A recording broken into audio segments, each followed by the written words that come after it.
6:01. I'm going to go ahead and get started and call the Port of Newport regular monthly commission meeting to order. I think everybody, the commissioners all have their agendas in front of them. I'll remind everybody, if you want to make a public comment about something within the agenda, be sure to fill out a form there and pass them up here. Otherwise, there'll be an opportunity to comment both before and at the end of the meeting. As we get ready to roll here, does anybody have any changes they'd like to make to the agenda at this time? Anybody? All right.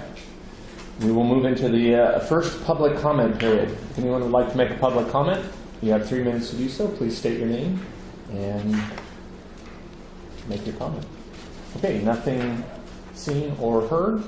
We'll move into the consent calendar. Has everybody had a chance to take a look at the minutes from the last meeting and the financial reports? Yes. Yes. And hold on, as I feverishly go through what I'm looking for here. Financial report 231. Yeah, that's accounts. Okay. So any questions or anything anyone would like to remove from the consent calendar?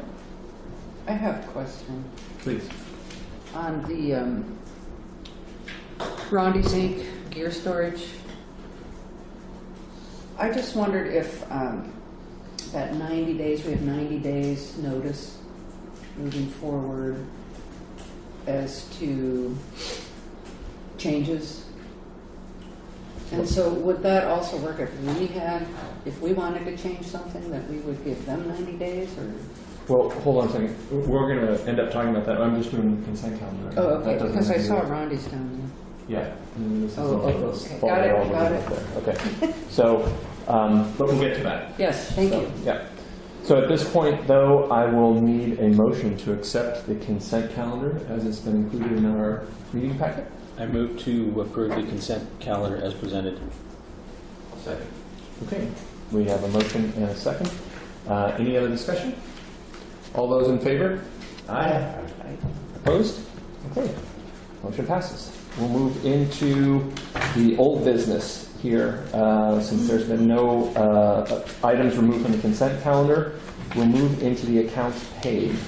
And, oops, Mark, or Paula, as it were now. Yeah, I'm sorry, Mark was not feeling well today, so he was not able to be here. So the accounts paid that were included in here, were those from, he owed us one from our previous meeting and this one, so I assume those represented, is what we saw in there, were 2 months worth of accounts paid. I just want to make sure that's complete. that should be the case. And everybody remembers that from the Commission's perspective. We gave them another month for that. I guess I really have, before we move into that, I was kind of, we've had some discussions of late about, and I'm looking at page 66, in particular, the City of Newport Bayfront area parking system improvements.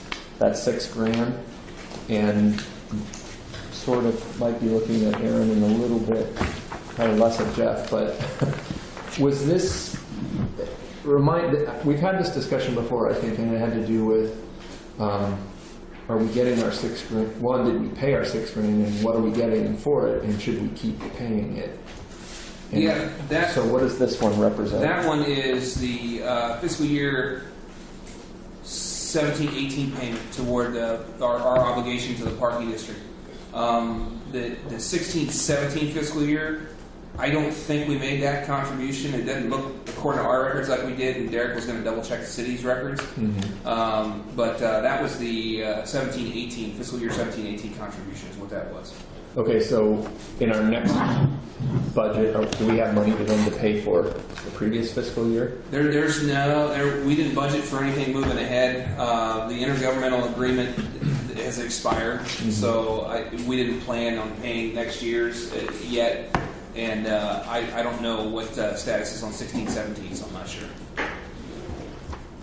Yeah. So we've been the highest contributor to that for the last 5-6 years, so I know we're not going to pay it, but are we going to see any benefits from those 5 years?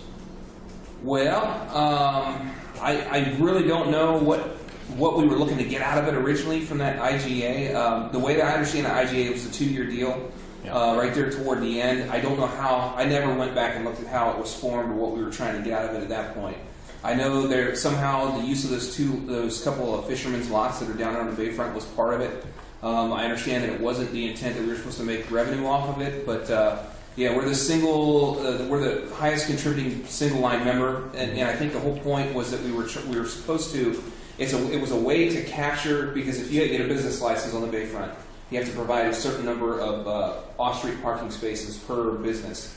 The port, the idea was that the port has a whole bunch of people that would use on-street parking in the form of fishermen, and so we were supposed to somehow collect and get that money back into the city. But I don't know what we're going to get out of it at the end of it. But that's not something that we'd have to consider moving forward. You know, how we're going to participate in the program in future years. They're going to be doing.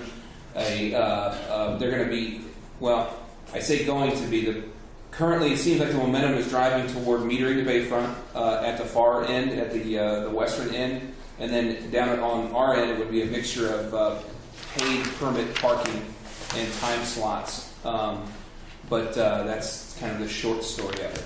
But I guess, the question I have is, I don't think anybody can really put their finger on what we're getting for $6,000.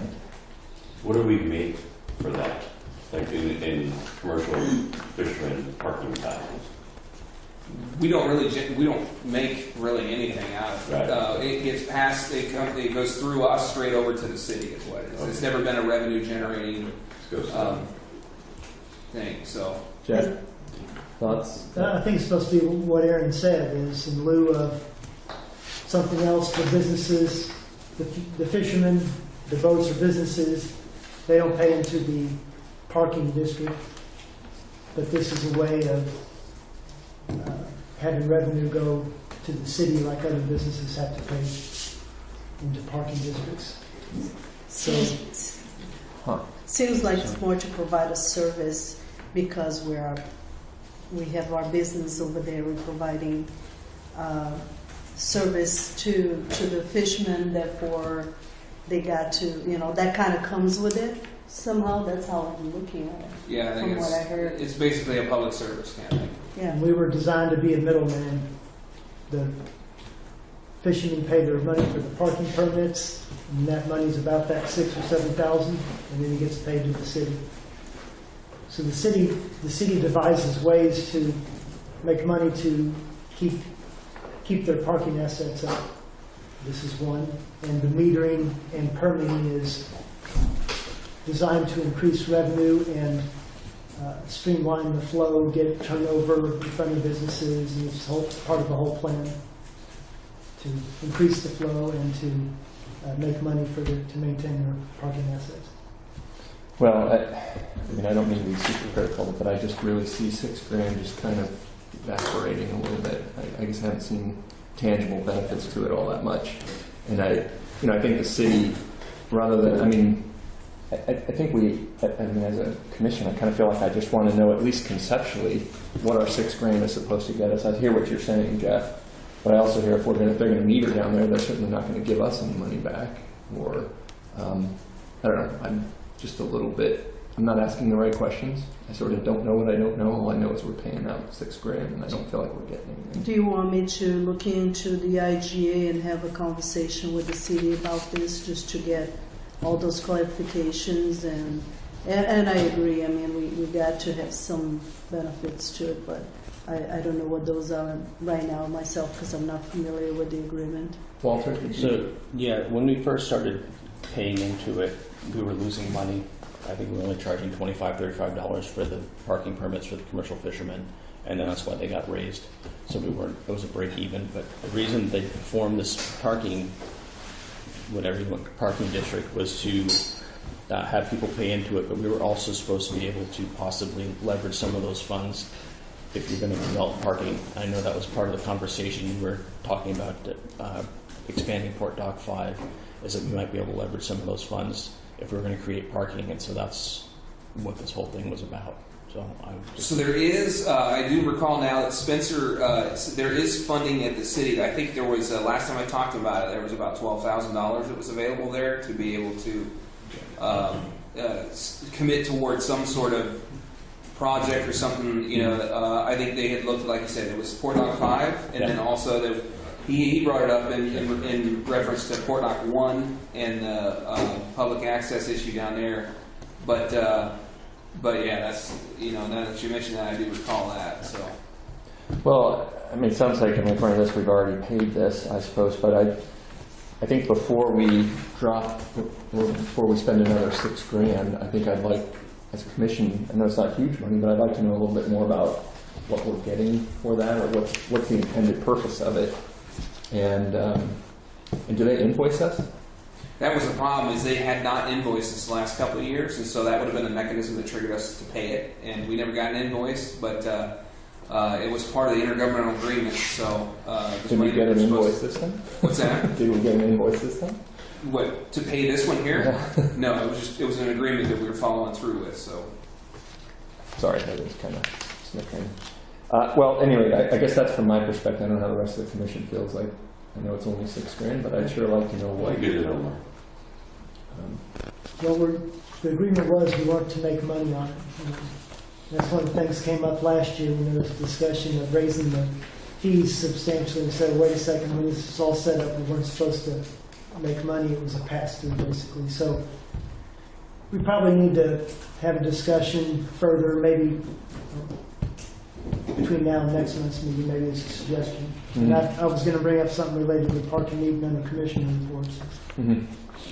Maybe that's combined. I think maybe we could get to the bottom of it a little bit more as well with Paula, maybe as our liaison to the parking committee as well. But I'd sure like a better explanation before we spend another $6,000. I'll familiarize myself with the IGA so if we can ask the proper questions to the city. So. Sorry for the discussion too much. Anybody have any other questions about the accounts paid? Yes. I just wondered out of curiosity, I saw landscaping stuff and then read that some of it was for Noah, but how did that Master Gardener partnership work out, that we were trying something new there? We got two folks down here in South Beach that went through the program, and I know that in particular one of them has contributed a lot around here in the way of groundskeeping, and it's been a direct result of his knowledge gained from that program. So those people stuck around. Yes, yeah. Great. Any other thoughts or questions? Yes.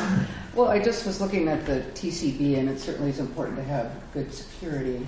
And I just wondered, I mean, not a question to be answered, but just something to think about. How does some of that compare to the cameras in a replacement of some of their hours? The fishermen had said that Coos Bay had a lot better security on their dock just because they had more cameras. So I just wondered what pencils out better. But just a food for thought. All right. All right. I assume we need a motion to accept the accounts paid. Anyone? So moved. Second. Okay. Any other discussions? No. Okay. All those in favor? Aye. Aye. Opposed? All right. Motion passes. We'll move on to resolution adopting the capital improvement list. That's page 85 in our agenda. Any other? I guess I had a question kind of right out of the gate where I was, and you'll have to forgive me, I don't have my other notes with me, but I was wondering where our RV park annex redesign, I thought that was part of one of our higher, I thought we were able to afford that within the capital improvements. Yeah, I've got those proposals in front of it on my desk right now. Still evaluating them to find how we can get it within the budget for this year. But that's going to be a challenge. So based on what it looks like, those folks are going to charge us. But the resolution that's in front of us is for the capital improvement project for this coming, on page 85, for this coming year. Right. So, You thought that the annex was in here? or a portion of it. Yeah, I don't remember that being the case, but maybe And so we pushed that back to a planning phase. Right. Well, it was definitely a planning phase, not to do the whole thing. Right, But it was right. that planning investment that I just wanted to make sure we had the funds to do in some form or another, as there's probably one of the biggest possibilities of a return on investment. And that's why I was a little, like I said, I'd have to forgive me, I don't have my notes right in front of me on that, so that's why I'm asking. Yeah, there's funds in this current fiscal year's budget, but at times running out on it, basically. So that funding is there. So you can just move to the following. Yeah, and it'll be there if we can't get it squeezed in there. But it's going to be a challenge getting it to fit, get that work to fit with the scope that we're looking to achieve in the budget that we budgeted for. So, Was it 110,000? you know, I don't have that number sitting in front of me. I wasn't prepared necessarily to talk about that, but I cannot Yeah, recall. 120. I guess that's where I was coming with, like, if we didn't have enough money in last year's budget to complete the whole thing, if that becomes as much of a prioritization potentially, or if we need to allocate the funds to finish it in this coming year, like, I can't remember where that landed in our current budget that we're I potentially think we going through. pushed it out just to be able to make sure we're able to do the Port Dock 5 and Port Dock 7 work, if I remember correctly, and in order to keep that balance Mhm. that we want to keep Mhm. moving forward for the next year. Yeah, we Okay. had to remove the work from next year's budget, and I think that was the 120 that everybody's visualizing. What's currently in the budget this year is something like 25, I believe. It's significantly less because it was a Okay. conceptual plan, and Right. then the next year's was supposed to be the engineering for it. So Now, and those lend themselves, I don't want to get too far off the topic here, then, those lend themselves well to a Connect Oregon type of, or a planning grant to do something like that? that's probably a question. I'm not as familiar with this, Paula. So Well, I don't know if that would be an easy one to get from Connect Oregon for that, something like that. I have to familiarize myself with it.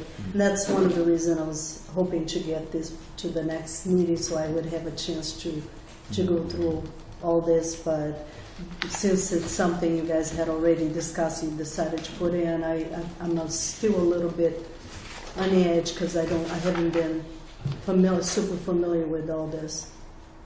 But I can take a look at it, see if it's something that would qualify. I don't remember in previous connects having those types of projects, especially for engineering.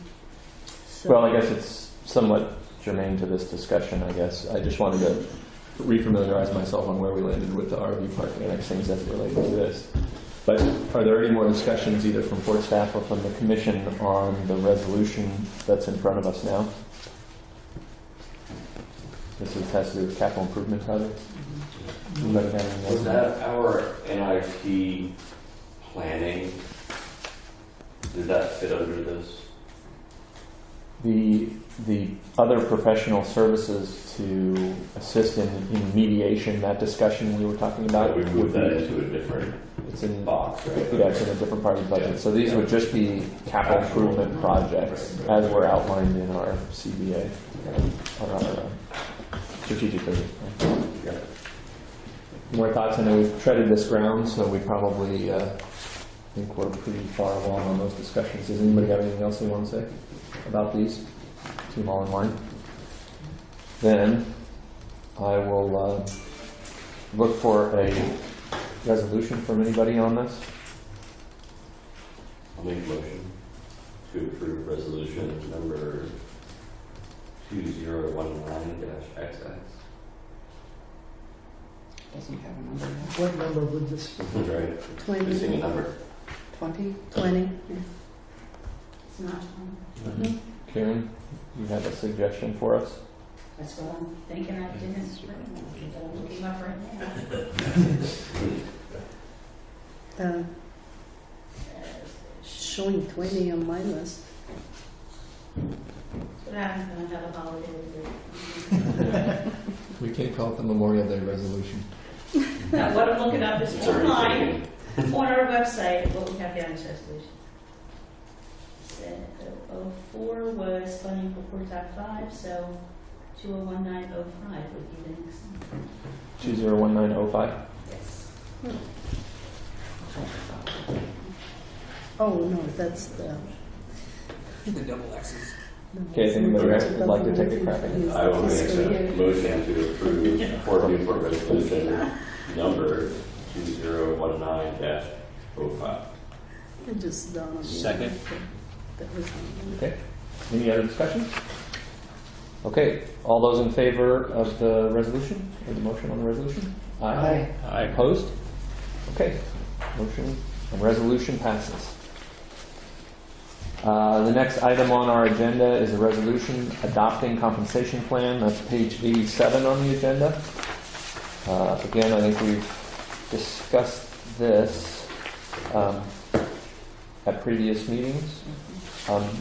Court staff have anything else they'd like to add to this? Anything? Any other discussions on the part of the commission about this? Does this all reflect that study that was done on making sure we're paying the equal pay equity? No, through? this is Fair Labor slight. Standards Act. Yeah, this is slightly different. Yeah. Yeah. So the Fair Labor Standard Act was to make sure that we weren't in violation of any labor laws. So we had to make any adjustments that we needed. The pay equity studies will be done in the future. Okay. Yeah, this, I believe this is just cost of living. The other one, once we have it finished, then we can look in each one individually and figure out where to apply that. It is more competitive. Right. And to that end, we move forward with hedging our bets by including a budget allocation in our personnel section, thinking that that pay equity study would ultimately result in some adjustments. So we wanted to get ahead of that a little bit. For some reason, I thought we had gone through that whole exercise, but we did not. It was a sort of a two-step process. The first was let's make sure that we're in compliance with the labor laws that are currently in place. The second one is where do we fit in as it relates to similar pay equity and similar jobs throughout the state. And that's something that is going to take a little more doing. Thank you. Walter? The only thing I'd say is that when we get the director of finance in, the previous director, Steve Larrabee, was also the manager here at South Beach. Yeah. If he isn't going to take that over, I'd like to see that revised next year. Because, Bill, the manager here, is very integral in one of our largest Right. money-making entities. So. Well, I know that is the case for a lot of the folks that taking up the slack, including Mark and Bill, and so we certainly will evaluate all of that as we move forward and get the new director in. Okay. For sure. Any other thoughts? That's it. Anyone else? Any other questions about the I'd like to know the number. Go with 06. Yeah. Plus one. How about 07? What's wrong with that? We'll get there, don't worry. It's the future. Come on. All right, kidding aside, again, I think we've talked about these issues in the past, so I'm glad that we've had those discussions. If there's nothing else, then I'll look for, again, a motion to accept the resolution. I'll make a motion to accept resolution, Port Newport resolution number 2019-06 As written. as written. Second. Okay. Any other discussions? All those in favor of the motion? Aye. Aye. Opposed? Okay, motion passes. Thank you again. We'll move into the next item on the agenda. So that's resolution setting rates, fees, and charges. This is page 93. And I'll use my bully pulpit to throw out some questions that I have right out of the gate here. One of the things, and I could have missed this, but we had talked about an additional rate in the recreational marina for special events, for mooring boats, or downwind slips. Where, Yeah, so we put that in there, and then I went and because I had talked with South Beach guys about the feasibility of doing that, and they first told me, yeah, it sounds like a good idea. And then after they took a look at it, they came back to me a couple weeks later and said, don't do it because it's probably not going to work real well. We're going to lose some customers, and it was their recommendation not to do that. So we ended up not putting those in there as it is right now. But that was based on the staff's recommendation. Would you think revisiting that in the future with a little bit more time to vet it would be a good idea? Maybe we put it out there to people, but they were pretty adamant that it wasn't going to go over real well. well, I mean, nobody wants to have their rates raised. However, I mean, I mean, it seemed like the commission was one that was interested in advancing this. Certainly, we want this input, but I guess I don't understand the maybe you can. The question is, are they going to pay it? And what they're saying is, not only are they not going to be happy about it, but they're not going to pay it, which means you lose customers as a result. So what we would see is a downfall in usage and a loss of revenue, and that's why they recommended not to do it. So what do you think about doing like we work with the fisherman user group? You get this stuff way ahead of them. You have the conversation, and then maybe we revisit that next year after multiple conversations of why we want to do it. Rather than last minute stuff. I think it works easier that way myself. Yeah. Obviously, if you ask for our input, before we come up with a number, like this, but this was based on staff's recommendations. So they were pretty adamant about it, and so we could always leave it in there if the Port Commission wants to leave it in there, but we don't recommend it. Well, I like what Jim just said, that we were behind instead of ahead of this. It's a good one to get people's temperature on and then talk to them about it and the reasons why we're doing it and why we think it's important and why we need to make more revenue rather than them not having a chance to talk about it, or I appreciate the port staff input. Well, I mean, to that end too, I think you talk to recreational boat owners, and I don't think anyone's going to say, "Sure, I'll pay more." I mean, I don't know what we're going to get by short of.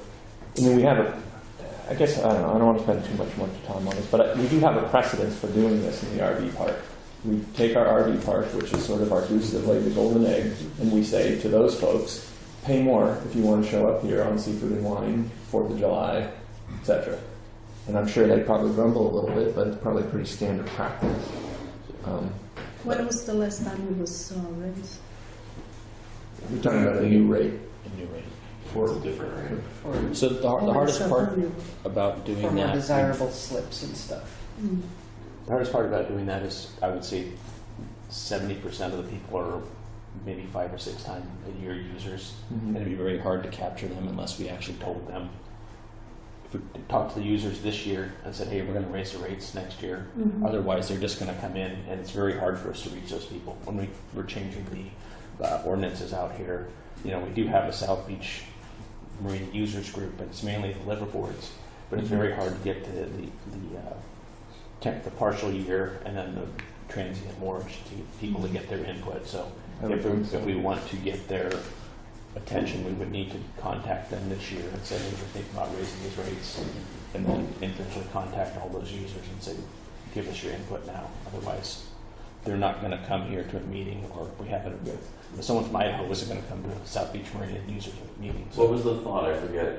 We're going to do 5% this year, kind of across the board. But what were we thinking for downwind? Going up 10 or something? It was an additional 5%, so a total of 10%. Right.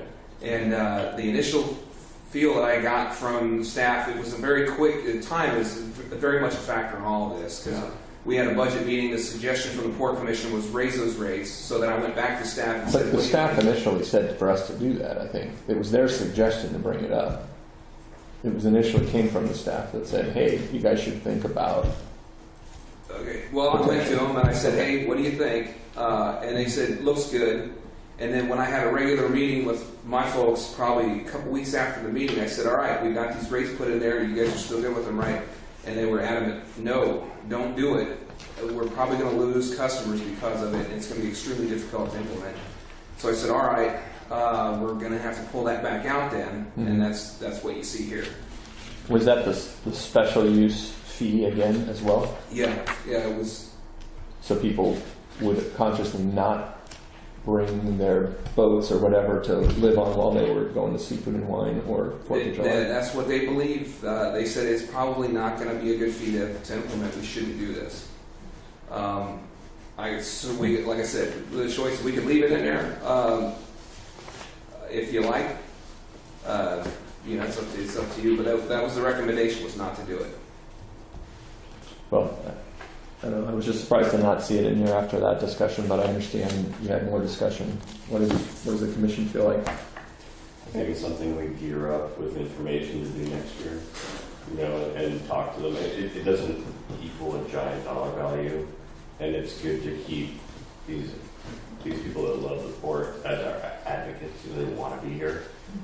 So gladly paid next year once they know about it. It's kind of my thought. And we're talking about two things. There's the downwind Downwind slips, yeah. and then the special use. I was kind of period. thinking just downwind slips, Oh. particularly on that, We already raised rates for special use stuff, right? but not for boats. We don't- just we for don't have Oh, not for for the vessels, not for moorage, correct. So it would be a new fee that would mimic what's going on at the RV park on special occasions where we raise rates that you know, if somebody says, hey, I want to come here for seafood and wine, I put my boat in the water, moor it for a couple of days, you know, and the idea would be, well, That one seems easier, but it might be late in the game. You know, but the downwind slip thing, I think we need to vet a little bit and let Aaron's folks kind of get the buy-in a little bit better. They'll understand it once they get our point. Something else to bear in mind is that these fees for South Beach don't get implemented until October 1. So there's yet time for me to go back and see. But yeah, like I said, I got it pretty out of it. Anyway, I got to find out more about the reasons why they believe that it's going to result in less usage. We can always, I can go back to them and work on it some more. But like I said, October 1 is when these get implemented. So. I was wondering if anyone has done any evaluation of how much revenue that additional fee would bring us versus a loss of a percentage of the folks that wouldn't come back, you know, just to get some idea of what, because the way I see it, it's sometimes you implement something, people get all frustrated, because that happens to me in my previous port with certain things that we rate people, I'm not going to use it, you give it a few months, people are back, because they have no other places to, you know, better than that. So end up that the loss is very minimal. So anyway, it's just something to evaluate and look at in the future. Perhaps not implemented now, but at least look and start talking to people about it. Another thing I worry about is as we're trying to build up more efficiency in our bookkeeping, that this is another layer of paperwork that somebody's got to do to separate that all out. It's something to consider. And then another thing, at a fisherman user group, I was asked, well, these rates can be changed throughout the year. I don't see that written in the resolution, but I know I've read that in the rate fees stuff, that was, you know, I've read That's some. very end. Pardon? At the very end. Section 10. Which now? Page 103, section 10 is delegation of responsibility. Yeah, that's good. To address these rates on a temporary basis to better manage. Right, good. I just know that it's somewhere. So if there's something horrendous that people start packing up their goods and leaving, we can say, no, wait, we can take it. But we certainly can do a little bit more evaluation, trying to see some of those numbers, you know, loss of customers versus loss of revenue, and how that would play out, and see if it's worth a while. And then maybe again with more notification ahead of time, people may be a little bit more acceptable of the change. So Right, because it's still October 1st. yeah. My gut feeling is we probably wouldn't lose any, or very few people, but at the same time, just to show a little respect and Well, there's two different for the staff. discussions here too. It's the downwind slip thing, Right. and then the special rate thing to mimic more of the RV park mentality.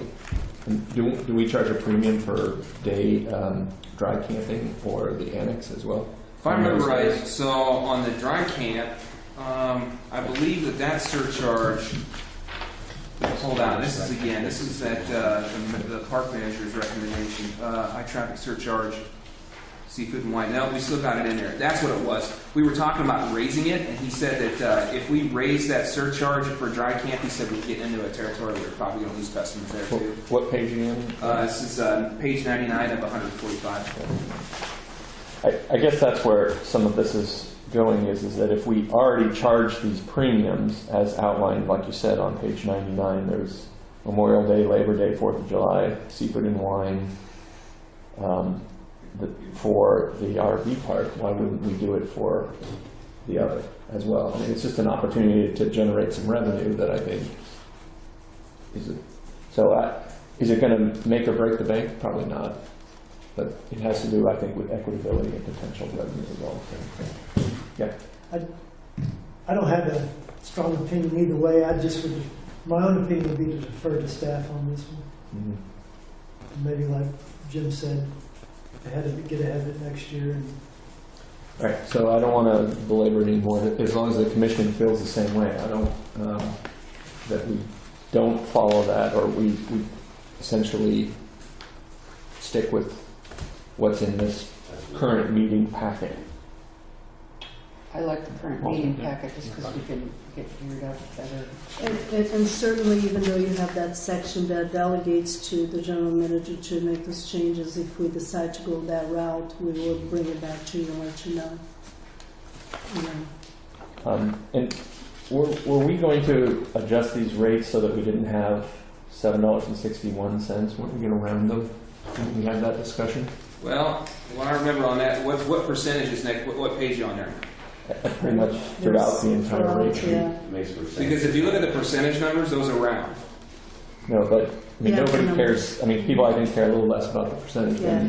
Are you paying $7.61 for something, or just make it $7.60? We've been asked that same question about the percentage numbers, and so it doesn't matter to me either way, but as long as nobody comes back and says, how come the percentages aren't round? Yeah. That's fine, because we've had it asked both ways. But I think I know I asked about rounding these rates so we didn't have odd numbers, and that was what I thought we were doing. The percentages are important, but they're more for the port commission to simply say, okay, it's about that. But as far as the person paying whatever rate, $8.93, you know, it was all the rates in the previous rates were rounded. I thought that's the direction we're going. So just randomly picking something, there was an $8.50 charge on page 94, now it's $8.93.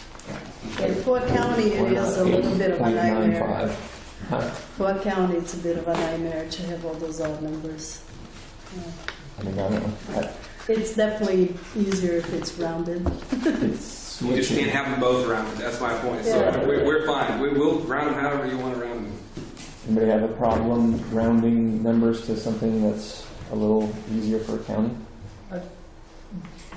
There was some additional discussion in staff, just to share, that rounding the dollar amount makes more sense when people are paying cash than it does when they're paying credit card or check. So that was one of the, Are these all Elements of usually discussion. credit card? most of the transactions. Okay, well, if yeah. that's the case, it's not a big deal. Previous year we did this. Yeah. Now we're changing it again. Yes. And next year we'll probably change it again. Yes. I mean, why don't we just keep with that? If we had an $8.93 charge, just make it $8.95.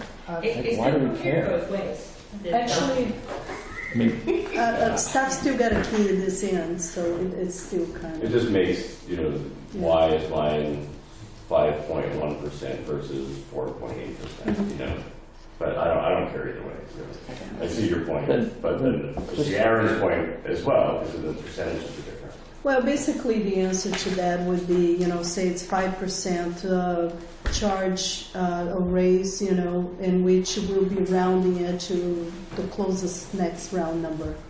well, And It's a good idea. it's really not that difficult. it is. It's kind of mixed too. On page 93, we raised something from $32, the large forklift, from 32 to 37, and that's a 15.6% increase. So we're not consistent really in this. We get asked, like I said, we get asked both questions, so we can round it however you like. I suggest we round to dollars. Anybody have any issues with that? Yes, Oh, Can I okay. make an it's already got additional it the way it suggestion? is. Can I suggest that you round to the nearest quarter? You're killing me, Karen. No, I'm serious. What? So we've already been through this before. We've got it the way it is, 5%'s fine. I don't know Well, why not just because do it and be done with it? We get I write checks for the rates that get charged me. I don't want to sit and argue about it. And if people want to leave it the way it is, leave it the way it is. I'd give it up. I'll look for a resolution if nobody has any other questions on it. I don't want to spend any more time on it. Okay. Anybody have any other questions on the rates? Anybody? All right.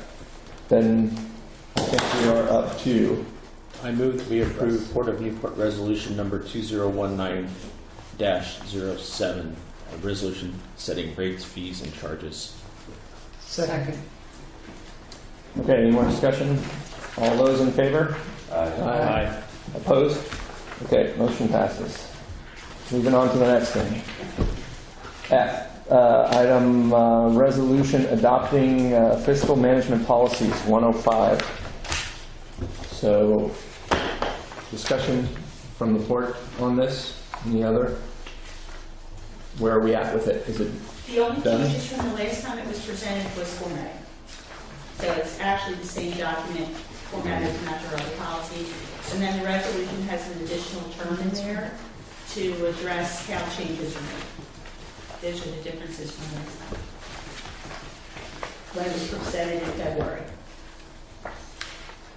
Sorry, I sent it to Stuart, but I realized the other commissioners haven't seen that change, so yes. Has everybody had a chance to look at this? Yes. You know, it was a tough read and stuff, and I just wondered, do we have the same flexibility in here that we would with rates and fees or 5-year strategic business plan, that it's not, this is written in stone because it needs to be written in stone? No. That's maybe why, some- if you look at the resolution section 2, Okay, okay. Okay, got it. Thank you, that's what I was looking for. Any other discussions about the fiscal management policies? All right, Good thing. we're up to 8, I think. Anybody would like to make a motion on this resolution? I'd like to make a motion that we adopt resolution number 2019-08, a resolution adopting fiscal management policies as written. Second. Okay, any other discussion? All those in favor? Aye. Opposed? Okay, motion passes.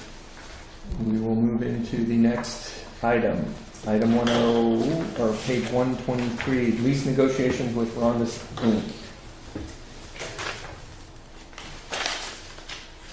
So,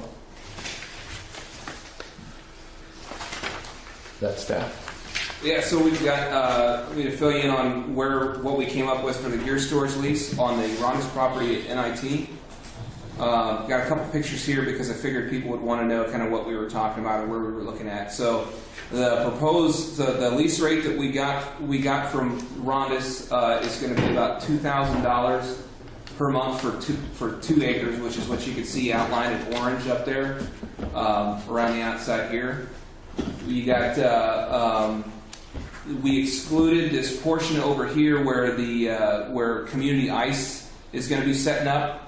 It's a total of about 87,000 square feet, 2 acres roughly. Where we've got currently 38,000 square feet of gear. We would be we would be cleaning up the area and determining what we can get rid of in order to make the best use of it. If you look at this this blue strip right here, that constitutes about 3,000 square feet of gear that we believe that's not literally the gear that is not usable, but that represents what that looks like. 3,000 square feet of gear looks roughly about that size right there in that space. You'll see on the outside here is a stack of other gear. Most of that is not serviceable, but it's outside the boundary, so I didn't count that as part of this. With our new rates, that area inside that orange square would get us about $11,780 per month under the new rates, and we're going to be paying Rondis about $2,000 of that to use the space. So that equates to about 17% of the port's revenue on the gear storage area. so the square footage of the entire area includes some area that we're not going to be able to use, which is this down here. That is what Ron has offered us. They said they want to keep it symmetrical. They want to be able to, which is what we would do if we were leasing the land too, in order so that you can cover. You don't have this area piecemeal where you're trying to figure out how to do maintenance on this little strip right here. Basically, cut it over to the tenant, and then we would have to mow it and maintain it. So that, and this next bullet point talks about that small area right here, which is what I was saying. That represents how much gear in this total area is not serviceable. That if we needed to get rid of it, we could get rid of it and make room for other stuff. So that's about it. If you have any questions, I'd be happy to answer. The 90 days. Yeah. So as far as the term goes, it's a 1-year term with a 90-day notice to vacate. So it's basically we can bank on having this for 3 months at a time. If they give us 90 days notice to vacate, then we're going to have to pull all the gear off of it. And I believe you had a question, Sarah, about it being a reciprocal or where the port would. We'll make sure that it is, because Right, if 'cause we it want to could be pull out, that- we should be able to as well. We'll try to make it reciprocal. That was my early question. Thank you. How was the blue box determined? That's an estimate that Don came up with a wheel, going out there and kind of looking at what he thought was serviceable, what he thought wasn't. And then he said it's probably 2,700 to 3,000 square feet of gear. And when you say not serviceable, what exactly does that mean? Well, probably not of good use for somebody who wanted to fish with it, would be a good example. That's about the best definition of it I can give you. As we're looking at it, it looks like there are a lot of good gear that people can use that is being stored there, and then some people are storing things that are just not very serviceable, and we're trying to figure it out too, if we're going to have smaller square footage there, if we should entertain only serviceable gear versus non-serviceable gear. That's one of the things we're looking at it as well.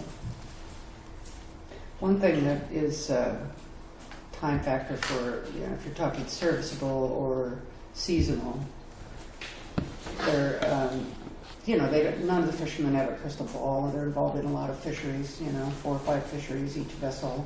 And so they don't know what's coming next year. And so they leave gear there as a convenience, certainly, and they can afford it. And I think one of the fishermen in the user group meeting said that I've got 3 sheds in town, but I'd rather have it there because then I don't have to truck it over there when we need it. And so it's a convenience thing, and I think we'll always be having more gear than we could think up to store, even calling it out. But I think that it's important to, really start looking at keeping this gear on port property as a policy, fishing gear, and then you get into the bigger discussion to be had about how the terminals is managed and what goes where in a bigger scheme. What's the difference between something staged and something stored? Okay. And when the fishing vessels from Alaska come, they're staging more than they are storing. So since my time on the commission, it has been an impetus to get that gear storage taken care of. Mm-hmm. And we keep hearing that storage is a premium.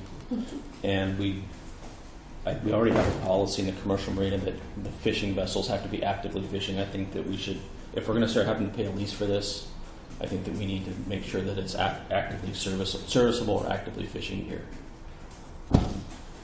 I think we should provide storage, but I don't think we should, if it's just being kept there because it's convenient, I think we need to consider that. So you two are saying 2 different things, looks like. Right, because it's, you don't know. If like the rockfish fishery opened up and all of the older looking, junky looking little midwater nets came back to life. And, so that it's because it's seasonal. And the other thing about fishing gear is it looks like crap after it's been used for a while, and it's always in a very ungainly pile.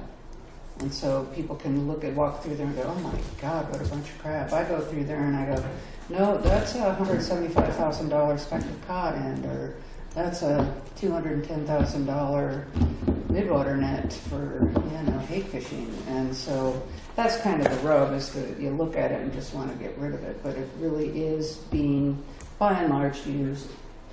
That there certainly is intervention required on some of the piles, and we could, but I don't think it's, I think it's going to be very difficult to define on a policy level what, gear is there. If the net can be fished, then it's going to be usable gear. Right, well, and that's what it comes down to as well, because I don't think staff can at this point pinpoint what can be there or not there, because there is no policy for that. Right. So if that is something you wanted to implement for any reason, then I would invite the commission to, let us know that you want to set up a meeting to talk about it, and we can certainly bring that up as maybe a policy item, because it's hard for the folks managing that to be able to tell people what they can do and not do. It's a hard one to define, for sure. And we have limited space as long as we're getting our price per square foot. Yeah, I mean, there's nothing at this point that if somebody wants to store unserviceable gear, we got no reason to say they can't. Right, we don't. As long as we're charging for it. Yeah, I mean, that's what I'm trying to understand, like the motivation behind the blue box was your guys' assessment on what you thought may or may not be essentially junk. But I mean, to what end? Why are we currently not able to accommodate something that we otherwise could if we had this gear out of it? Well, that's why I put that up there, because originally what we were talking about, like I said before, was exploring the possibility of putting in asphalt so we could move this stuff off of our property and not lose that monthly lease money on the revenue. And so I knew I would get asked, okay, well, how much less gear can we do with, or what of that gear that's out there, how much of it is not usable if you run out of space. So if the question comes up, like let's say Rondis, Evan just got back from a trip to Belgium where he was courting investors over there. So let's say next month he says, all right, you got 90 days notice, Port, you're going to need to move everything out. The first thing we're going to need to do is look at that gear storage and see if we got room for all of it. And if we don't quite have room for all of it, where are we going to prioritize putting what where? And if we had to get rid of some of it, how could we do that? Those questions will all have to be answered. And so that's why I was like, we took a look at what we thought might be serviceable, what might not be serviceable. Regardless, though, it's all being paid for right now, so it's all revenue. And we have had situations in years past where we cleaned up that gear pile and got asked, how come your storage revenue has gone down? Because we cleared the junk out.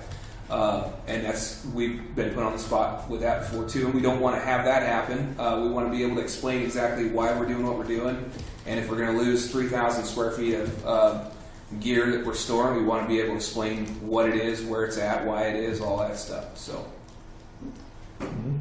another real concern to the fishing fleet isn't so much about the gear storage, is with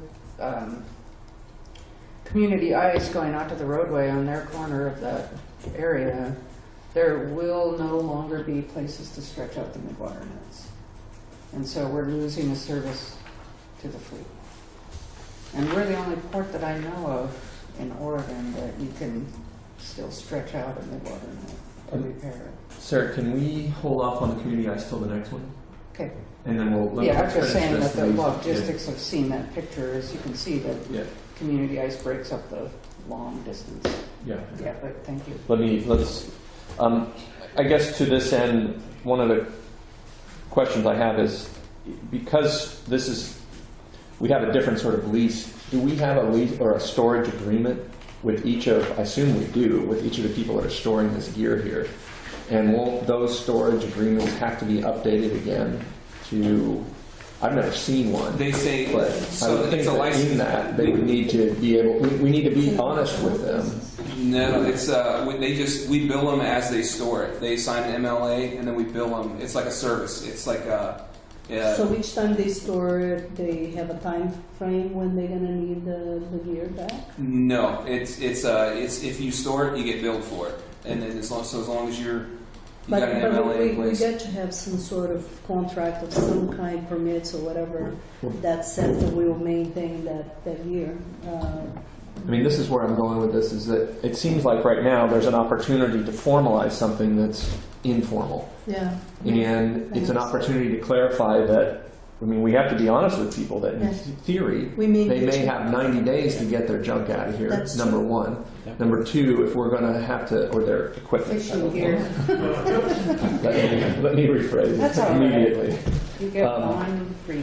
But, but I mean, there's other aspects of this. If the gear is damaged, you know, it's on them, or if they're an obligation to keep it clean and organized, or within, you know, and the reality of it is we should probably strike that or section it so people rent areas, and if their junk stuff, their equipment gets into other people's areas, you know, I mean, I don't want to go bananas here, but I think there's an opportunity in this change of lease. I see what you're going with that, and where you, and I agree. I think I don't know what we have in place right now, but we'll certainly take a look at it and make sure that first of all matches with what we have currently, what we will have with Rhonda's if we move forward in signing this lease. First of all, it's going to be 1 year, and they can notify us to get out in 90 days, so all of that's going to have to be reflected.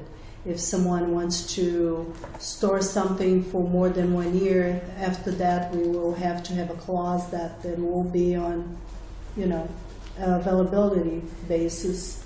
So all of those things we'll look into it. I think we definitely need to formalize this more, especially too, what if they don't get the gear? I mean, if they're out fishing in 90 days, if we get issued this 90 days, then, Sure. like, you know, That can be because problematic. I'm guessing, So the Rhonda's lease at this point in time expires exactly the date of the next commission meeting.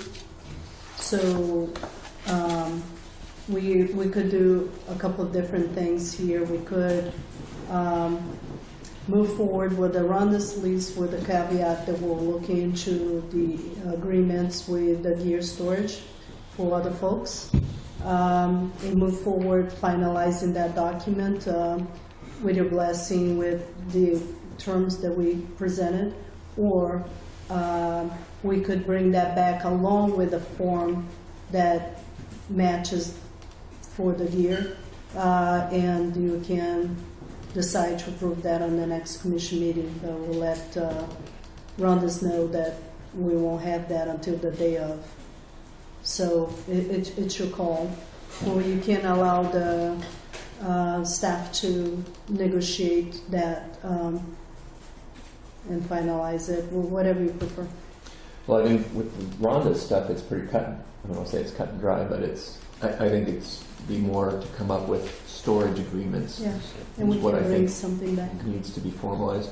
Do people think that 90 days is too short of time? I mean, is there a reason we should be pushing for more time for I'm people? going to empower the staff to kind of make that negotiation and foster that relationship, I think, is I was thinking about it more from the people who are storing gear there. Do we need to give them, I mean, 90 days probably is what works for Rhonda's because they want to get that stuff out of there if they have somebody on there. He But was So- pretty adamant about it, no more than 90 days. Yeah, so if they say we got 90 days to move it, we would, I mean, we can't necessarily, it's not that we wouldn't be able to store any of that gear. We'd still be able to store a sizable portion of it. We'd figure out a way to get it done. So on court property. yeah, it'd just be on port property is what it'd have to be.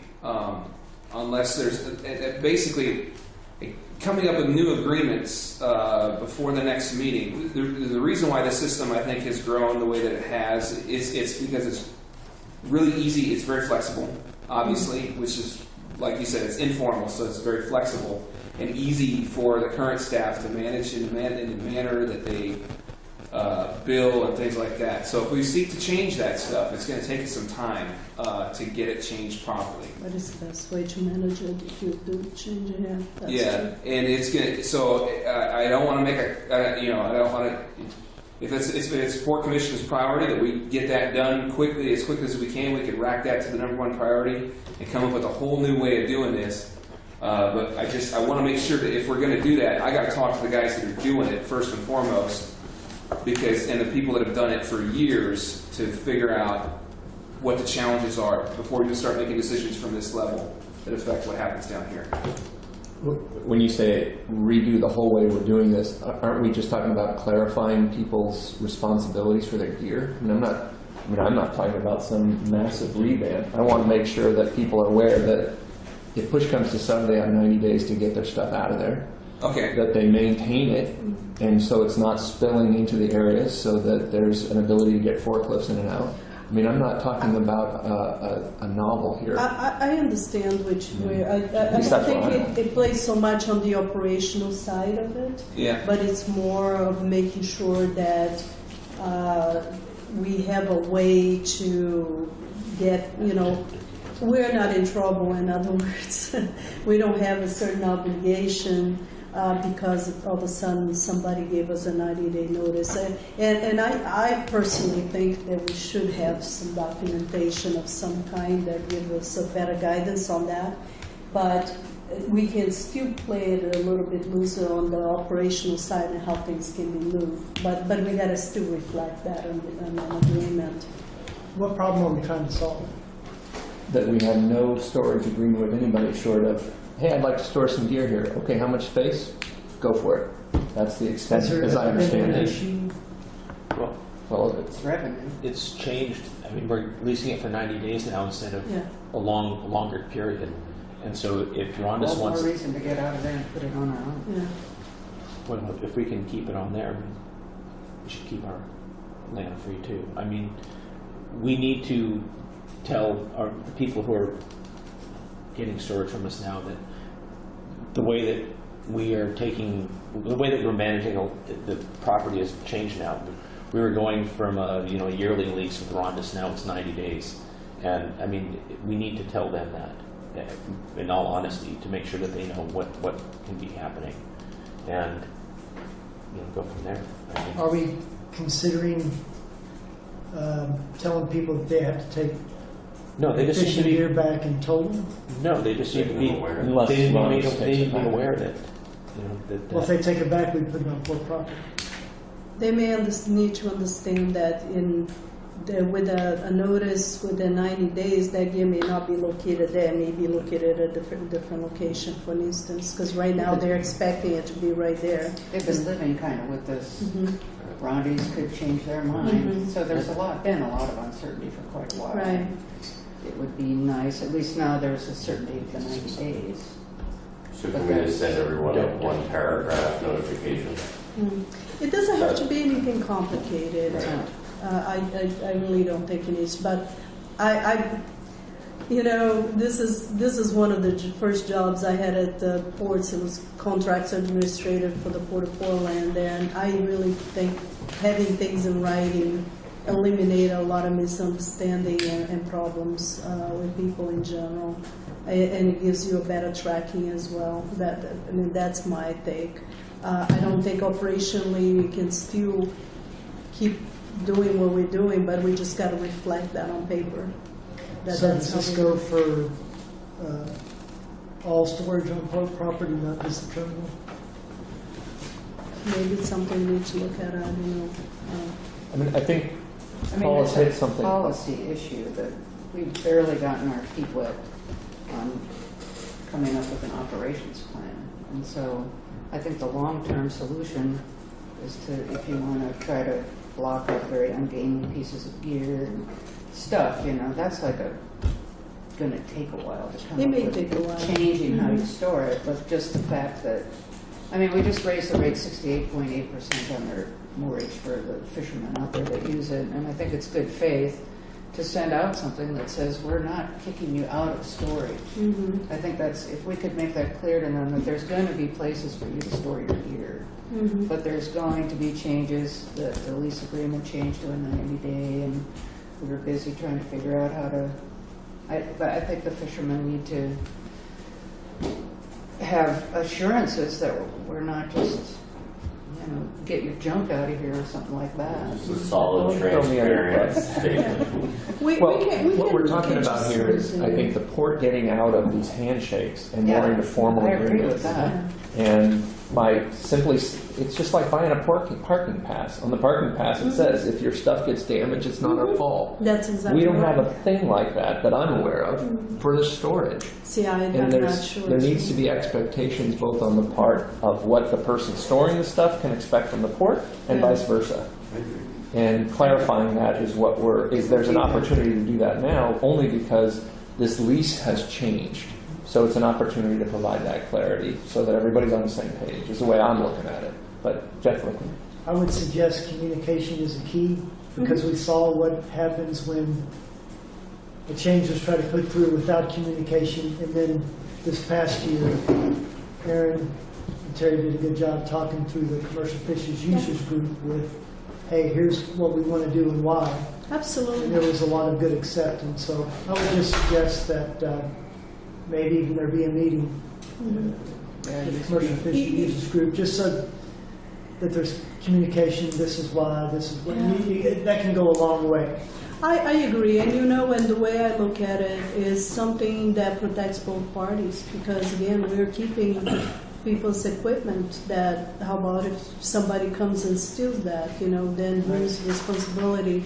And from what I understand right now, it doesn't seem like we have anything in writing that talk about those type of things. So I think it's just important to, first of all, avoid any liability to the port for either trying to move, if we decide to move in 90 days and we have not decide, but we are kicked out, and we have no other place to put it, we don't want to be in trouble because we're not able to provide that location, for instance. And that can create liability to an extent. So those are the type of things. I think it protects both parties, and we're taking good care of your equipment, and you understand what we're doing with it, and we're free of liability. So it goes both ways. It doesn't have to be anything complicated. It can be something very simple, but I agree we can come up with something that may work for all parties. We will talk in advance and come up. Maybe, I don't know if maybe next commission meeting, as Aaron said, because then we got to talk to his folks as well, make sure what's the best way to do this. I don't think operationally would change much, but it's just to have better tracking. It's defining the expectations Yeah. on both sides. While we're, Back to go ahead. Jeff's point, be across the board for the port storage policy, basic stuff, but like you say, nothing complicated. But Rental agreement. Well, I know. I think collectively as a port, we need to address this storage issue, Right. and we need to. It's a bigger issue that I see. Again, from my perspective as a port commissioner, I think we still have a lot of undocumented policies and procedures and agreements that just are sort of handshake, or this is the way we've always done it, that I think we need to formalize. We need to formalize those so that the port knows what to expect from people, and vice versa. People know what they can expect from the port. And I think the storage decision or the storage procedures are a much bigger discussion that we should probably have, so that we can better utilize the space we have, or prioritize how we're going to utilize the limited space we have available to us. Much bigger project.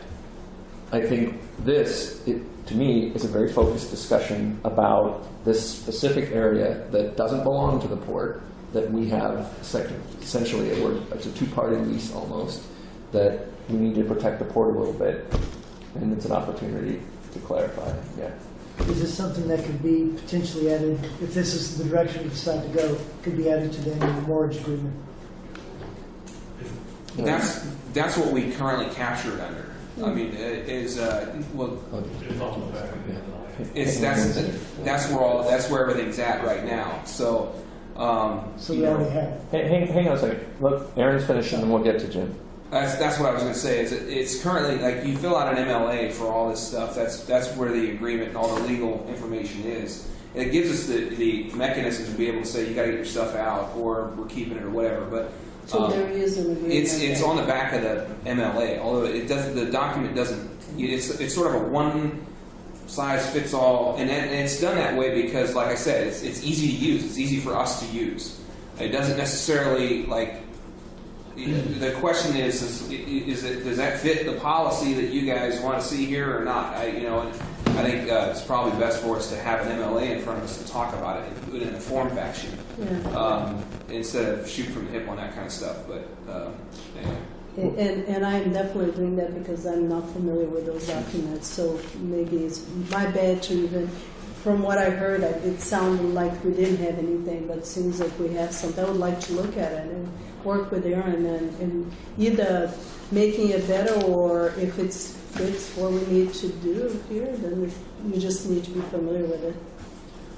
Jim, did you have any input as a previous NIT director? I know the space that they use can expand. I mean, it'll triple when they come back down from Alaska, and then it'll just compact it down to almost nothing. So I don't know if you're looking at the length of time for leasing space. Same thing happens at Dock 7 with the crab pots. Right. Here today, gone tomorrow. All gone for months. And then all come back. We have nothing to see how over town. I discussed it before as far as putting down white lines and having areas. I got shot down when I suggested it. You could revisit it again. For what reason? Out of curiosity. It's what we run into when the gear's coming back in and how gear changes over time. They get bigger and smaller, and you tend to expand where the gear is already at. So you run into problems where you're flowing into somebody else's area. We just have always been able to flow with the things rather than trying to squeeze it into their box only. And then when they want another box, they want it right next to their gear. They don't want to have to move it over somewhere else. So it's just a fluidity problem with the operation itself. I know that Don was trying to get the heavier, bigger gear closer to the dock to store it also. Right. Was going all the way to the very end to get the heavier gear. It made sense to try to get it all right where community ice is now. But so yeah, it's its own little magic. And we can change all of it however you like. What I'd like is the opportunity to really study it and get it right, so that when we pull the trigger, hit the target instead of making changes and then or assumptions from a higher level that are not as well informed because I haven't provided you yet with all the details.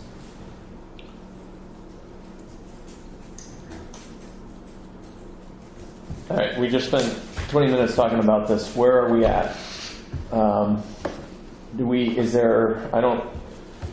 This is an informational for the commission on, because basically the port needs to, do we need to authorize the general manager to enter into a lease agreement with Rondis?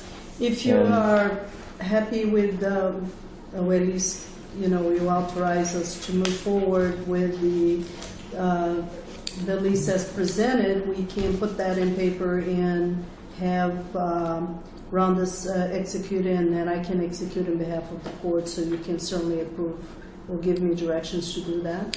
So, but if the lease expires the day of the commission, so we have to have... Right, so either you direct us or direct me to finalize as presented, with the terms as presented, and I will just go ahead and prepare the lease with Aaron's direction here, and have that just taken care of. Or you can say, bring it to us back on the 25th of June with under the same terms, and we execute it then. Our preference would be certainly to execute it before, so we're not down to the last day of the expiration. Are there any, I don't see any details on the lease here short of the $2,000 a month. Is there, and the 90 days you just mentioned? 1 year term, 90 days. What year? 1 year, yeah, that's what Aaron mentioned. So 1 year term, 90-day notification, and at $2,000 for the 2 acres as presented over there. So that basically will be your exhibit to the lease. And are there any other, from, I mean, your perspective as somebody who does leases, is there any other things that the port should, I mean, it seems like we're in sort of the driver's seat a little bit on some of this. Yeah. Because if we say, I mean, have we, in your opinion, are these the best terms that you think that the port can get and that protect the port as best we can? Not being super familiar with the actual relationship with Rhonda's, it's very hard for me to tell. But from because I was on the call with Evan and Aaron, and we kind of bid on this a bit with him and trying to bring it down as much as we can. He wanted way more than that. As a matter of fact, it was more than double that, right? Yeah, he wanted, yeah. And we were actually able to get him to agree with 2,000. He said he would not agree with anything less than that. It's just not worth it for him. I don't know if we can go back and trying to get better rates. I don't know. He may just walk away. Yeah. This was a follow-up from the last meeting that I think that we directed the manager to discuss this and really put the screws to him about the very best offer, which it sounds like that's what they came back with. And is that It was a follow-up. That's my feeling. I had to remind him that he's getting free tax by keeping that property under the port, and that's, I believe, it's probably what made him agree to lower that rate back to that $2,000. But then again, I don't know if we can really get better than that. The feeling I got, without knowing him really, and without knowing that relationship, is that that's the best he can do right now. Okay, so you feel comfortable I with feel this? pretty comfortable with that. Do you, Aaron? Yeah, I mean, we try to go lower because because they're charging $2,000 an acre for unimproved acreage right now. That's what their cost is for unimproved acreage for rent. And I said, hey, we've got X amount of dollars in asphalt that the port put on there. So it's improved by the port. And he still said that's as low as I can go. So I mean, I think we pushed it pretty hard. Yeah, but in his mind, I'm sure that even though we did the improvement, he's like, well, now it's my property and it's improved. So. Anybody got anything else on this?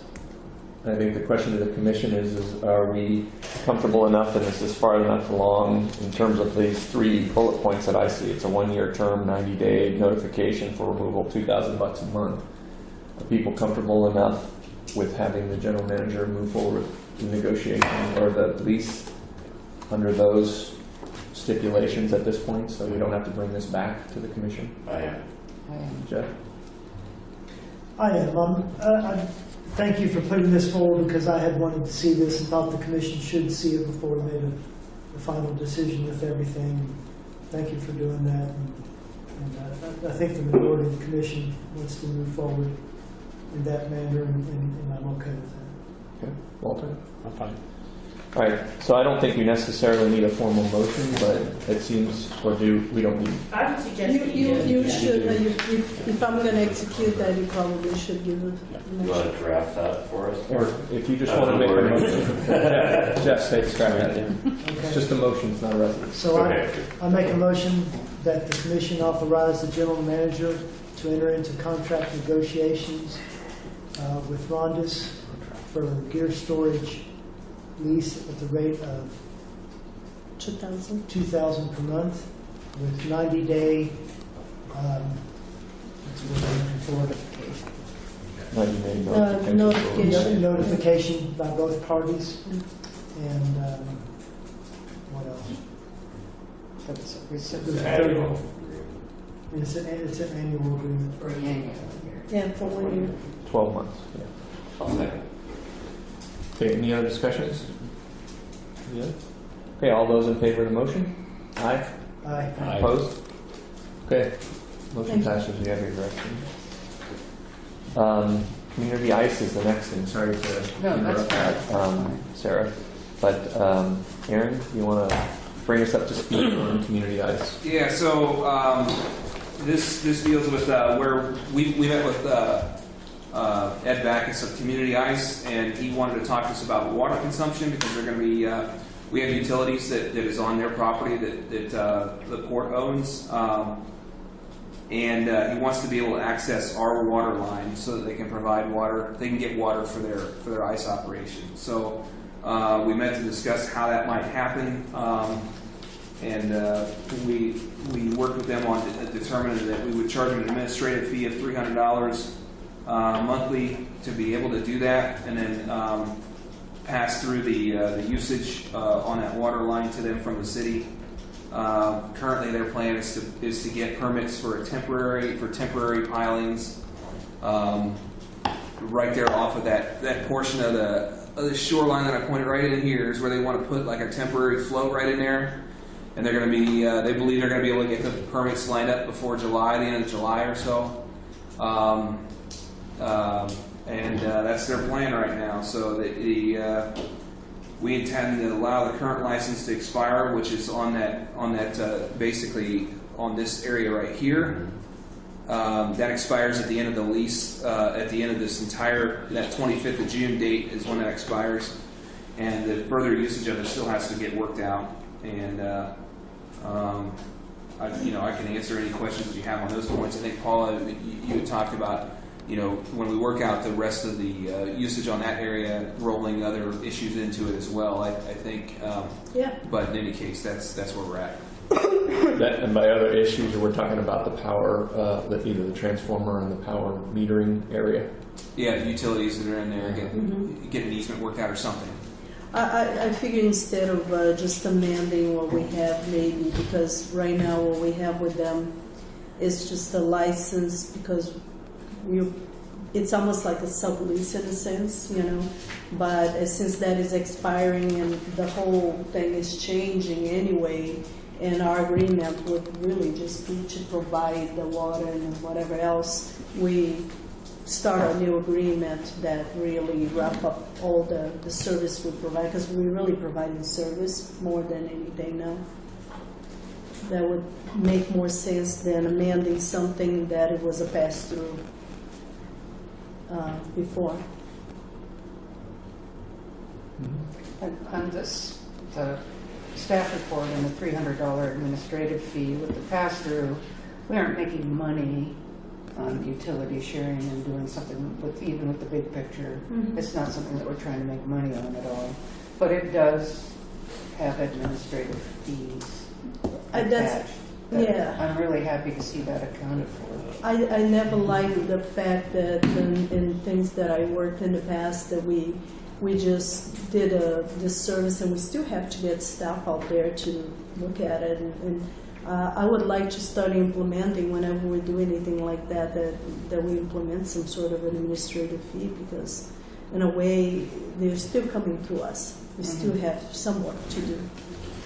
Don't we already have, and I'm completely in favor of this, but don't we have an administrative fee in our rate sheet? Yeah, but it's much less. It's a few pages. It's before. tiny. Yeah, I think we raised it this year, but that was more on like if we have to rent a piece of equipment for somebody.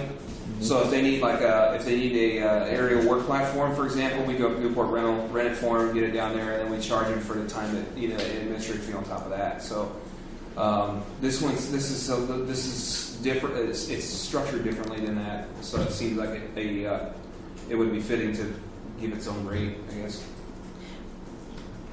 Yeah. I mean, I can't help but combining because they're next to each other, but I just thought with the gear storage, a question I didn't ask was the forklift use.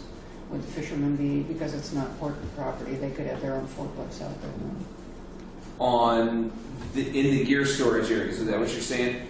So if we continue to lease that, then the terms of usage for that area would be the same as they are now. Because we're leasing it right now. We would continue to lease it just at a different rate. We don't own it, but we lease it. Rules are the same. I just want to get it right if I get questions. Yeah, our use won't change. But that'd be part of the lease that you're going to negotiate. It's a good point that the requirement for utilizing port forklifts stays. Yeah, all the use that we currently have will continue, and we'll stipulate that on the lease, the actual use. Now, does Community Ice need to have forklift use in that little area?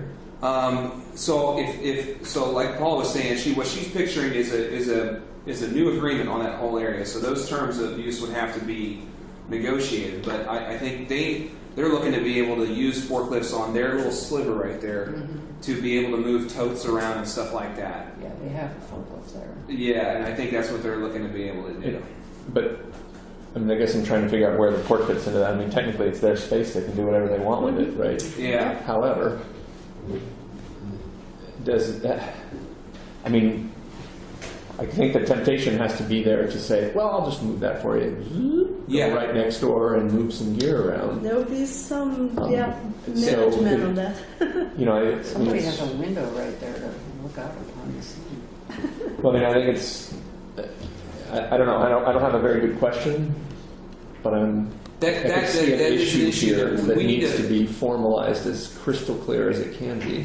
We do need to figure out a solution to the forklift policy overall because like take for example, Foulweather Trawl is a prime example. They've been a long-standing leaseholder out there. The business used to be on the pier, and they've always had forklifts out there inside moving.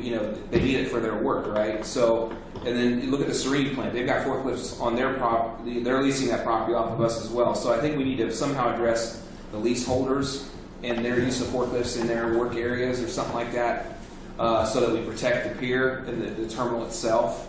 That would be my suggestion. I mean, that's what makes sense to me. Otherwise, we have to get into some kind of policy that makes us the overlord of all forklift use on the entire place. I don't know how that would work though. But we can't do that for Forklift somebody Nazis. else's property, though. When you're doing a lease review, just make sure you pay attention to it. Yeah. Well, we certainly will address what we can address on the lease, but there are a few things that will be probably more of operationally, we're going to have to manage that, make sure things are not. But then the other thing is, like you said, so it's the enforcement of it too, because everybody kind of knows if you have one person who works at the terminal, or if you have two people who work at the terminal, and one's in the forklift, the other's in the crane. The question, but see, and I'll get into this concept later on, but the enforcement of everything comes with a cost. So the question is, how can we do that in a cost-effective way that makes sure that the rules are followed, and it definitely benefits us, because in the long run, if people are not following the rules, then the result is a lot of lost revenue. So I think it can be addressed through some kind of policy with the leaseholders and in their lease agreements, and that seems to be a fitting way to me anyway. We can certainly say something to the fact that if they do use any equipment from the port, maybe stipulate which of those are available, should they wish to utilize for a certain fee. Maybe that's something we can address on that agreement with them, because we still, at this point, we just talked about it. We talked about the administrative fee, we talked about doing a new agreement versus amending the existing agreement, but nothing set in stone. So this is the chance for us to visit with them and anything that we feel like it may come up, including utilization of our own equipment. So. Well, I guess I'm getting kind of confused here. It seems like we're talking about their property. Like we can't tell them what they can and can't do on their property. No, but if they want to use our... if they need to use a forklift, they need to understand that they're an island, essentially. That little sliver, once we lease it, their little island for community ice is just that, which means that our port policy is that you don't utilize your forklift outside of your area. That's our domain. We are, I think they know that. I don't even know where we would clarify that, to be honest with you.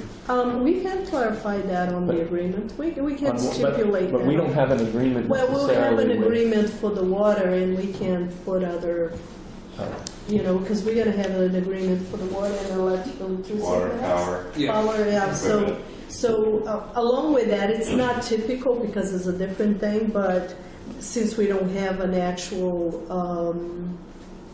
a leasehold agreement with them per se, we can still. Is it an MOU? It can be under a license, a permit, and that permit can stipulate a few other things that we may be concerned about. stop us from adding other clauses, that we are concerned about it, of their use outside, Is the port going to pursue an easement for the power in the electrical area there? That's what we're gonna have to, yeah. And is there a time constraint on that?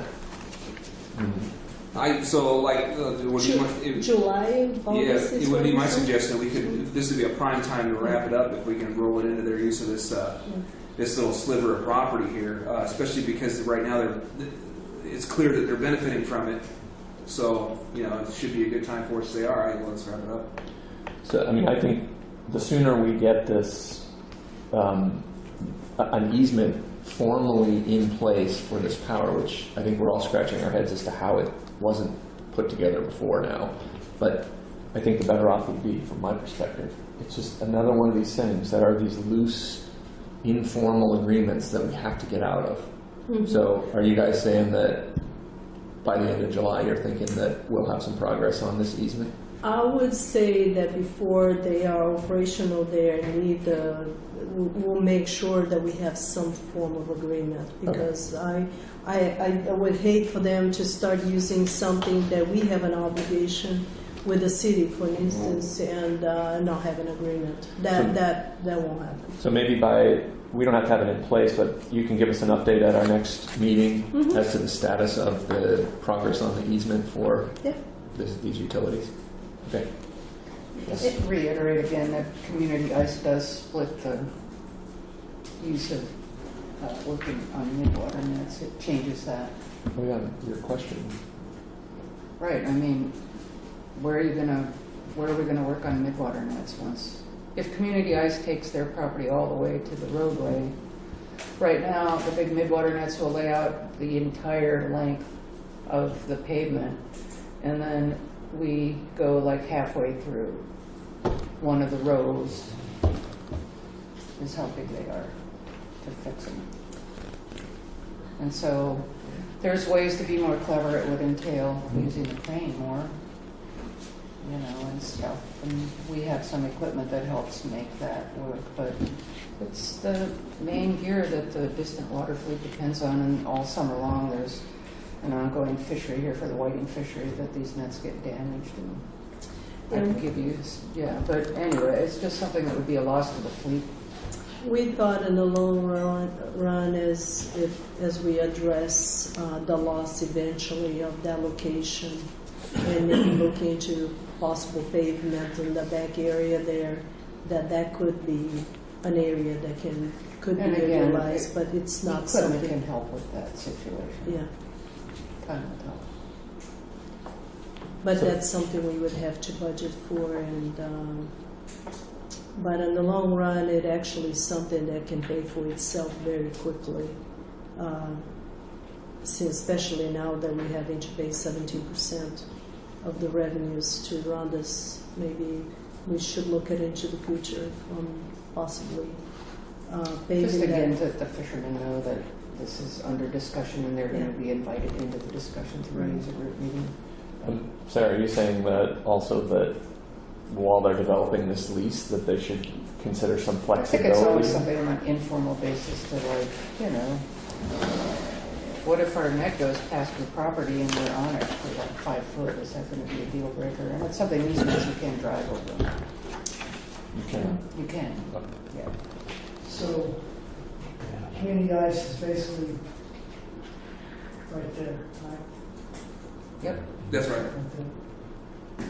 So Sarah's talking about midwater nets going into this road, right? Correct. Is Community Ice, would it be mutually beneficial for them to have an area like this? And the port has. So change their footprint, Like you a say? panhandle? Yeah. It's certainly something we can talk to Community Ice and Rondas and see if they are amicable to change the footprint. Is that, But at this point in time, if we move forward, we can always change the exhibit for the footprint, but I was going to use that footprint.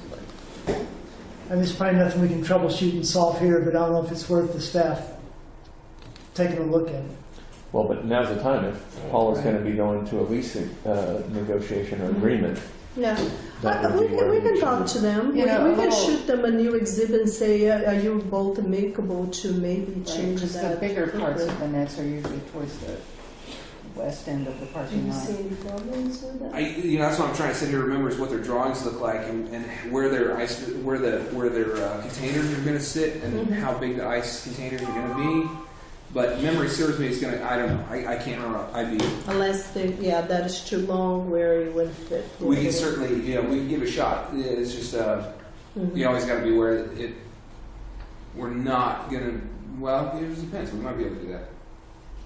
It's been busy enough out there and stuff going on that, it's not just the one net shop in town. There's 4 other net shops that come down from Seattle to service these nets. And they've done it right down the road, Mhm. Because by the time you get the smaller part of the net down there, you don't need a whole wide space, so it's the length. But it is, so, and then if you couple that with hopefully getting some shipping, well then we don't have that big space out in front, so. It's something, and there's a that is solution something to there. think I'm not about saying as that well. anyone's gonna give up on not finding a solution with you Yeah. guys, so. It's So- very true. As you get other business out there, that you may lose that location no matter what. Right. So do you have enough to go on? I think it seems like the thought here is that maybe you guys could modify the footprint a bit to accommodate this, whether it's formally with increased amount of space or an agreement that says, hey, by the way, at certain times of the year, we may need to do this and we might as well document their willingness to accommodate it or It's- not. Yeah, we'll talk to them. It's really a matter of how they will store the container. If it fits, I don't see any, unless they already gone through some permitting and then they already have the location demarked, which could cause problems for them. But we'll certainly give it a try. Yeah. That's all we can do. Did Community Ice give any discussion about what if they don't get this float permit? Did that came up? They pretty much got their eggs in that basket.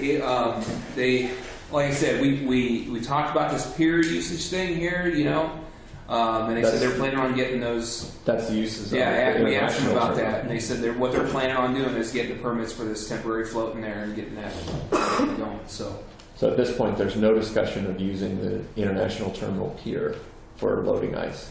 we have not discussed that as I think that they would like to be able to fall back on that and approach it for a discussion in the future if they can't get the permits, but as of right now, we have not discussed terms of doing that or anything like that. Yeah, we didn't discuss their operations more, of them, when they can be there, when they get their permits and things like that.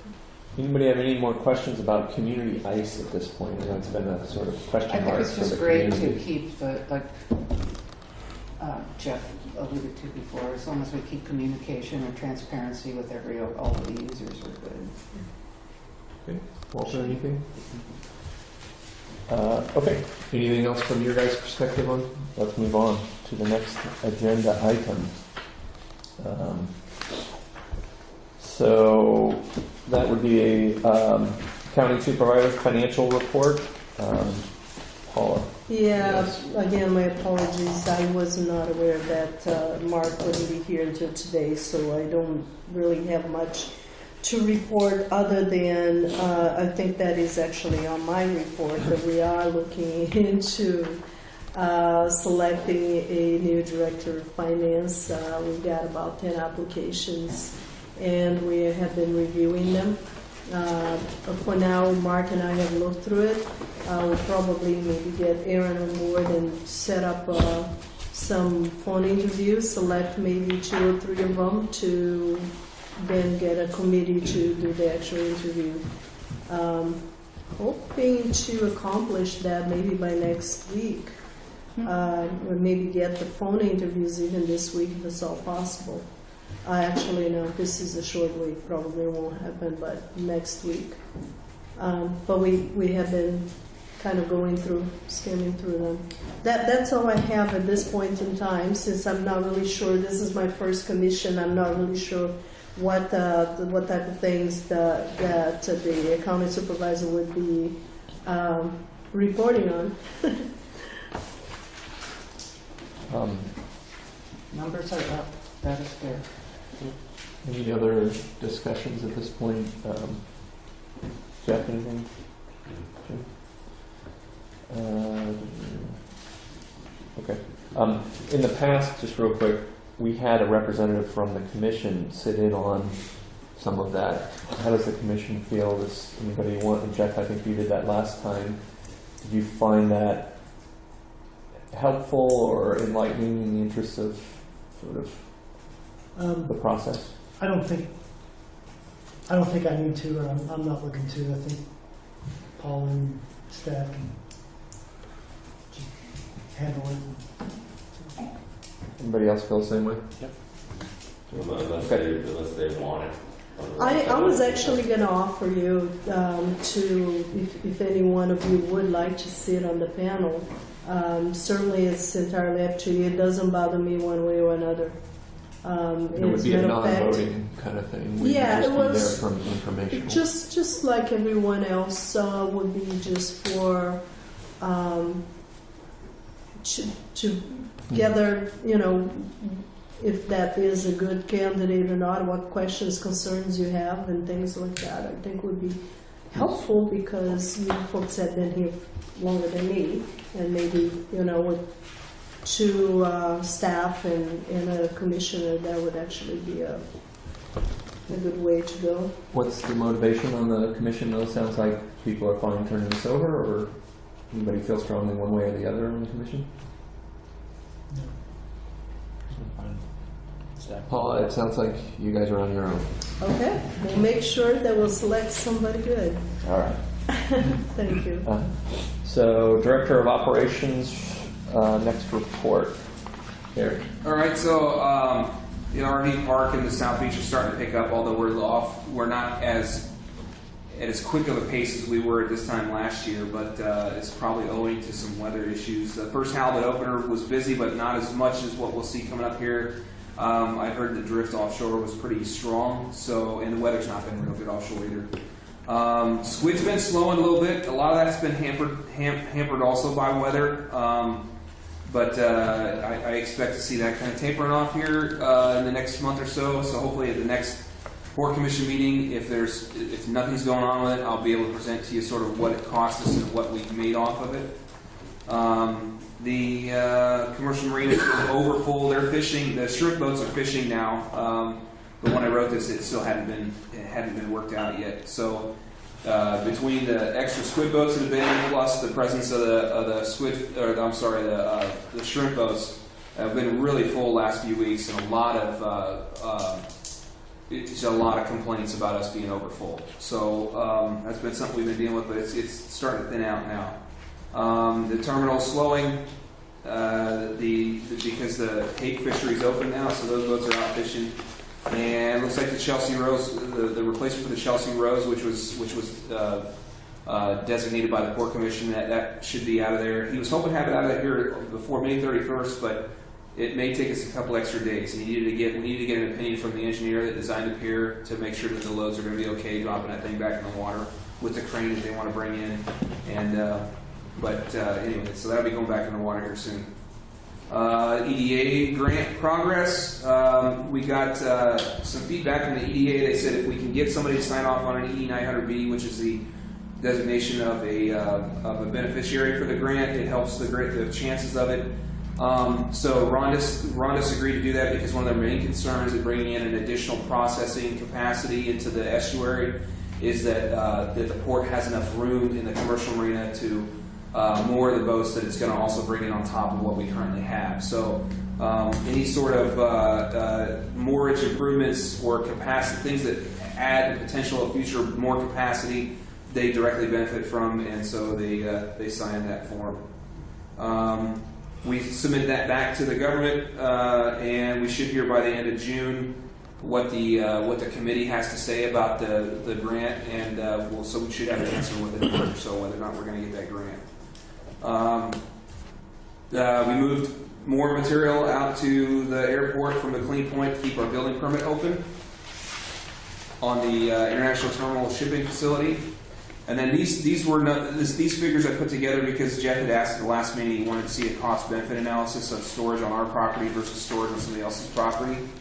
So I put these slides are in here, kind of give you an idea of what it would have cost us to add 20,000 square feet of asphalt to be able to accommodate most of that here that you see up there on the screen, and then what we would bring in on that if we collect 100% of the revenue from that gear storage at roughly $11,000 a month, and about how much time that would take to pay back that investment on the asphalt. One of the other things that we were talking about, the midwater net issue too, is that if we stored gear properly along that strip on the backside of the shops, you could stretch those nets all the way past and run it into that lot where foul weather trawls lot, and then you could still you could service nets on that strip too, and it would get it off of the terminal pier out in this area. So it might help out the congestion if we wanted to keep that open. So there's an option for the servicing of nets as well. You can kind of see the costs and the benefits on those two slides as I laid them out. I have a section here on security and enforcement of the Port Facilities Code because there have been two main issues that I've heard a lot concerns at recent Port Commission meetings. The first one is on the collection of that charter fee that we've talked about a lot, and then the second one is on parking enforcement. Basically, with the charter fees, so we went back, we discovered it. 2 years ago, there was a Port Commission, or there was a resolution passed by the Port Commission that instituted that fee. There was never any administrative process that was designed or set up to be able to implement it. Nor was it included in the facilities code, which if it's not in the facilities code, you can't legally enforce it in a punitive fashion with fines or tickets and things like that.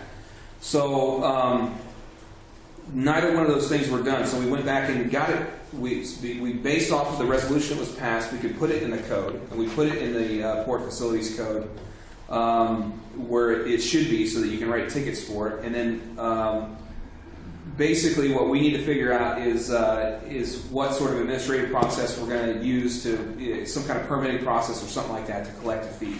There's a couple of different options, or we could go about it a totally different way, and you could do it all off of enforcement with security. The details are all here, but basically, we got to remember that any kind of ordinance that we implement, it'll come with a cost to enforce it. Otherwise, it won't get followed, and you can kind of see that in a lot of different ways around the port. So, if we're going to implement that fee and then enforce it, we would do so right now by using TCB, who is on contract from dusk to dawn each day. So you could put that into our one officer who we already have dedicated to the port, and we could, on a random basis, have them go down there and check some people out. Sounds pretty simple, except that if you do things first thing in the morning like that when people are going out, and it seems trivial and it seems kind of funny, but people are really not very compliant at that time of the day, especially when they're getting ready to go out and go fishing. So what you actually wind up doing is you add to it the element of escalating the whole thing and turn it into a big enforcement mess. So we run that risk of doing that. The other option is to catch them on their way back in, which is usually the way that you want to do enforcement on people who are launching out of the boat ramp. Catch them on the way back. They're a lot more willing to comply at that point and get checked out. You give them a ticket if they don't comply. That would be another way to do it. But if we do it then, that happens after our contract hours, and it's going to cost us more. So basically what we got to kind of figure out here is what level, and this is a law enforcement question that always gets asked when you implement a law or an ordinance of any sort, is what level of compliance are we looking for? Because you're never going to get 100% compliance with any law. There's always going to be a few lawbreakers here and there. So do we want to have a really high degree of compliance with this ordinance? And if we do, it's probably going to cost us a bit more money, which is, we just need to know what everybody's looking for. Or are we looking for, is this a lower level issue that we're not going to invest a ton of money into? We'll put some signs up and take a more passive role in the enforcement of it and collect what revenue we can off of it. And that's kind of the question that we need to look at is how much do we want to spend on this? What do we think is cost effective? And I don't have enough to be able to give you a clear, like this is put out there as an informative thing. I don't have a recommendation either way yet, but I can tell you that putting signs up it's really not gonna stop a lot of people from this particular thing. So Didn't we make the recommendation or the directive to put signage up on this? Yeah, like yeah. a year ago, wasn't it? I think it got talked about last year at our last budget meeting, though, or the first budget meeting of this year is when we talked about it some more. So we've got the signs getting made. Okay. So the signs are going up, but what I'm saying is that's not going to. We're still going to have people breaking the rule on it. But at least they can't now say, "Hey, I didn't know anything about it." Right. There's a sign up that says you're supposed to be, and it gives us the flexibility to give them a ticket if we really wanted to. Oh yeah. And getting it in the port code is getting us there. But like I said, it's not going to solve the problem. Walter. So it is in our code. Where was it at? Page 17, 2-24, commercial activity on port property, and A is charter boat operations of any variety. Okay, well there you go. So it's been so in we there. didn't have to do so. It's we probably been there. No, but I know what you're referring to, Yeah. and then there was the other thing was getting in there that resolution, and we did get it in there. Mhm. That and the other one that says we can establish a charter Yep. policy by resolution. Yep. So that's now all codified in that. So everything's been. But was it previously in there, or Well, because we changed something in the port code? to No, get- what it says is this says we can make this rule on charter restrictions, and this is actually what we referred to Yep. to add that document to that policy, was using exactly what he's talking Okay. about. Right. And, I hate to be a stickler for this, but as coho season opens up and these trailer charters come in, they have usually six people on there. And you figure if 2 people come in a car, that's a lot of cars in our parking lot. So not only are we letting them conduct business here, but they're also taking up parking spots for our customers. We're providing a space for them to do business for free. And it's just going to get, it's gotten larger since I've been here. So Yeah, it's going to continue to grow. I think along the West Coast. It's a paradigm shift in the charter world. It's sort of this is what happens when people get information on their phones on who they can go fishing with. So technically, right now, we can give them a ticket. yeah. It's in just 2 years we've been able to give Yeah. a ticket. And we have the signage that's telling them, so they can't say, "I don't know anything about this," or the signs will go up. right. So, are we in a sort of let's see how this goes mode? Well, I mean, right what do now. you need from us? We get nothing right now. Okay. What we're gonna try and do is see if we can get compliance with this without spending more money on it. That would be the first option. But if it looks like we're gonna have to commit a significant amount of funding, toward getting another officer down there in order to do it, then I think that's something we're gonna have to come back with and say, hey, is this something we're gonna want to do or what? So that's where we're kind of at with it. On parking enforcement, again, I hear anecdotes here and there. Some will say that they haven't seen a parking, an effort to enforce parking for however long. Some will complain because they got parking tickets, and so what we did is I talked to TCB a number of months ago about this. So they've written 264 tickets in the past year. In the parking ordinance wise around the port. So right now what they're doing is 2 days a week. And I'm not going to say in a public meeting what days those are. But basically 2 days a week they're making patrols, more or less. And we got 264 tickets out of it. So basically, we're kind of getting at that point where if it's a big enough issue for us to dedicate more time and effort to, it's probably going to cost us more money. And it's a question of how strict do we want to be with parking enforcement. We are generating some revenue from it, but it's not a significant amount. It's like $6,000, something like that. So that's that part of it. Had electrical contractor come out. Hold on, Aaron, before you.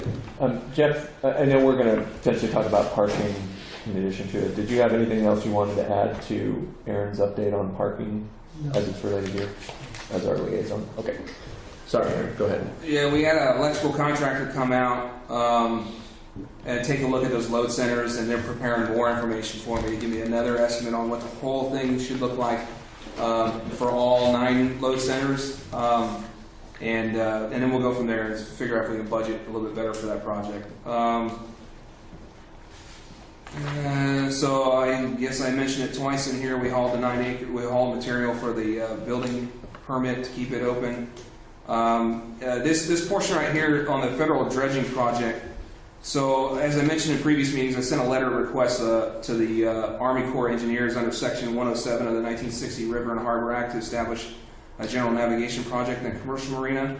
What I had asked was to see if we could establish a minus 20-foot channel throughout the entire marina and then connect it to the hoist dock. The purpose of that project is to allow safe navigation of modern fishing vessels through the entire marina, open up access for large fishing vessels to reach the Port Dock 7 area, and open the east entrance of the marina to fishing vessels upward of 70 feet in length. The continuing authority program manager from the Army Corps contacted me back and let me know that we will likely get funded for this work in the first steps of this work in the coming fiscal year.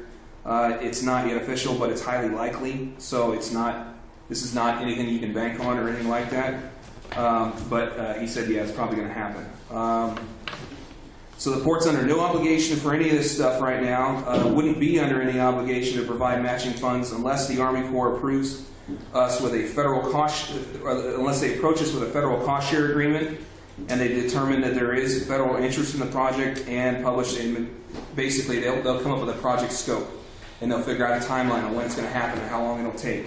And then at that point, the Corps would need to make a decision regarding matching funds for a feasibility study, which is basically their version of going through the permitting process on that type of project. And so if at that point the Port was interested in pursuing it, it'd be a 50% fund match, which includes in-kind compensation from the Port. So things like this study that we're getting done on the that trade school who's doing this mapping of the eelgrass, they're going to need that data in order to do this feasibility study. We would get financial, that would count toward our fund match, basically. So if the project continues to construction, the Port would only pay 10% of the cost for the dredging. And once again, we get credit for if they use our dredge disposal site, they give us financial credit for that. So that counts against the 10%. This is really a very rare opportunity, and they said it was the right ask at the right time, and they're very interested in pursuing it. It's in the business, it's in the strategic business plan, and so that's about it on that. And the rest of the reports are in here, and I'd be happy to answer any questions you have. Yes. How far east? Is it just like turn around at England, or? It would be to get in and out over there, so that you could get big boats in and out if you needed to. That's the idea. Anyway. Well, So I had just 2 comments on the EDA grant. Did you ask Pacific Seafood to write a letter? So we didn't ask them to sign an ED 900B. We could easily do that, though. I mean, then I look at Steve Webster, Mark Newell, and then also Yeah. all the independent buyers that use our facility. I mean, if we need to get a bunch of them, we've got, that's half a dozen people right there. There was a ton more. It was trying to get something together with a limited amount of time. So we Yeah. could definitely, there's a lot more we could do as far as those go. And the last thing, commercial marina, there's a HSU has a research vessel parked in there in the past. Why aren't they up at the terminal if we're that short on commercial fishing? Because in the past, that was one of the reasons that there's kind of a policy there that it's active fishing vessels in the commercial marina. Right. And I'm just wondering why there's, if Is we're that short the on, green one from Humboldt? yeah, and I'm just wondering why there's a research vessel in there if we're short on Yeah, we could definitely. mortgage in there, and they should be up at the terminal. Yeah, we could definitely move them up there. That's the active commercial fishing vessel things up to. Well, and that came from when we started requiring I insurance think for the them. terminals was plugged when they first got here. Yeah, we had issues there too, but But yeah, we could definitely have moved up there, no problem. That's it. Any other questions for Gary? No, but it sounds very promising on the Nice budget. job. All right, so were you going to speak to NOAA and South Beach as well, or not? Well, you got, so one thing I was going to point out on that occupancy report, you guys had asked about the annex usage, and I knew this last time and I couldn't remember it, but the reason why we've got increased annex usage this year is the closing of other parks that were used for residency around town. There was one closed out in the north end of town, so we picked up a lot of those occupants that came down, and that's why annex usage has been up this year. But that was, and then other than my comment about, other than that, in the main park and then also in the recreational marina, there's been less usage this year than what there was last year. Could be weather related, could be because last year was a really, really good year too. So that's what I got there. On 137 on the South Beach, you mentioned that there were, you and Paul had a meeting with the chamber to discuss secret and wine issues. What, in a generic sense, what sort of issues were, or can you, at least in a general sense, speak to what kind of issues that were experienced? So the asphalt in the lot is obviously getting affected by the use and reuse of that same area the same way every year. One of them has to do with they put up concrete curbs down there in order to redirect. So because the slope of the lot is such that if it rains real heavy, everybody's ankles will be covered in water under the tent. So they put up curbing to redirect the water to flow past the tent during the event. There's been we've asked them in years past to use tar paper. The contractor has not used it a couple of times. And this year we decided to go ahead and give it a shot and see it because they were real clear that when they put the asphalt or the concrete on top of the asphalt, they could get it back up no problems. It was down for longer than what we expected this year, so it bonded more, it adhered more, and it caused some damage to the asphalt. Over years, it's going to continue, and it has continued. So, like I pointed out, what I would figure you'd want to do would be to say, okay, basically this event is going to make the lot degrade faster, so then we need to figure out how to pay for that degraded use over time and charge accordingly. And that's kind of what we talked about. I mean, was there a recourse for us to go to Secret and Wine now and say, hey, the site isn't the same as it was before, fix it? Yeah, we could do that. We got a deposit from them that we still have. It's I don't know what kind of damage you're talking about, but that's the thing is if it was a newer lot, right, and if it was in better condition when the whole thing started, I would, it'd be a lot easier to do that. I think because the lot was not, the portion where we're talking about wasn't in real good shape to begin with, it's a little bit late in the game to go after for something like that now.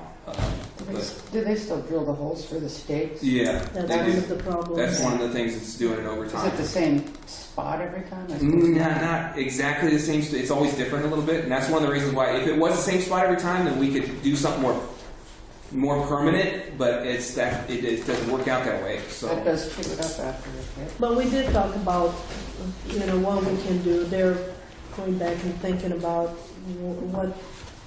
what they decide, in the long run to make things a little bit easier for everybody. But they're also going to talk to their contractor about how things were left. So I don't know. Did they ever get back to? I know Chris was talking to them. yeah, And so we haven't sent got a them call some back yet. pictures. I don't know where. Maybe we should follow up on that. Yep. But we're just trying to, moving forward, if we're going to continue this, do better management of it, and so it doesn't get worse, basically. well, yeah, and make sure that they're aware that, whether they rented a crummy spot or not, they can't make it worse Then, yeah. and not pay for it, regardless of if, we should have something for the increased damage that they're doing to the Some property. wine. And they understood that. It's interesting. They pay about $150,000 a year for the tent. So It's crazy. if you think about that, and 5 years, it's I didn't realize that they paid that much for the tent every year, and it's anyway. And they're obviously, like everybody else, they're real close to their margins on, there's not much room for them to be able to squeeze in paying us more for using the space and still being able to have the event. Well, the question was if the port would be willing maybe to look at something on long term, that would work for everybody. And we're like, well, we don't have those type of funds, first of all. But looking at the fact that they get a lot of money, well, they pay a lot of money for those stands, it is something that maybe we can brainstorm on something maybe that we could do a partnership on it, and the port can get it, but they make the payments. Something we can look at it. It's just we haven't put that much thought into it yet, but it's certainly something we discussed it that day. Because if they're going to continue, as Aaron mentioned, paying $150,000 on an annual basis, you look at it 10 years, it's a lot of money there. It could be paying for something more permanent. But then we don't want to lose our space either for the overflow RV park.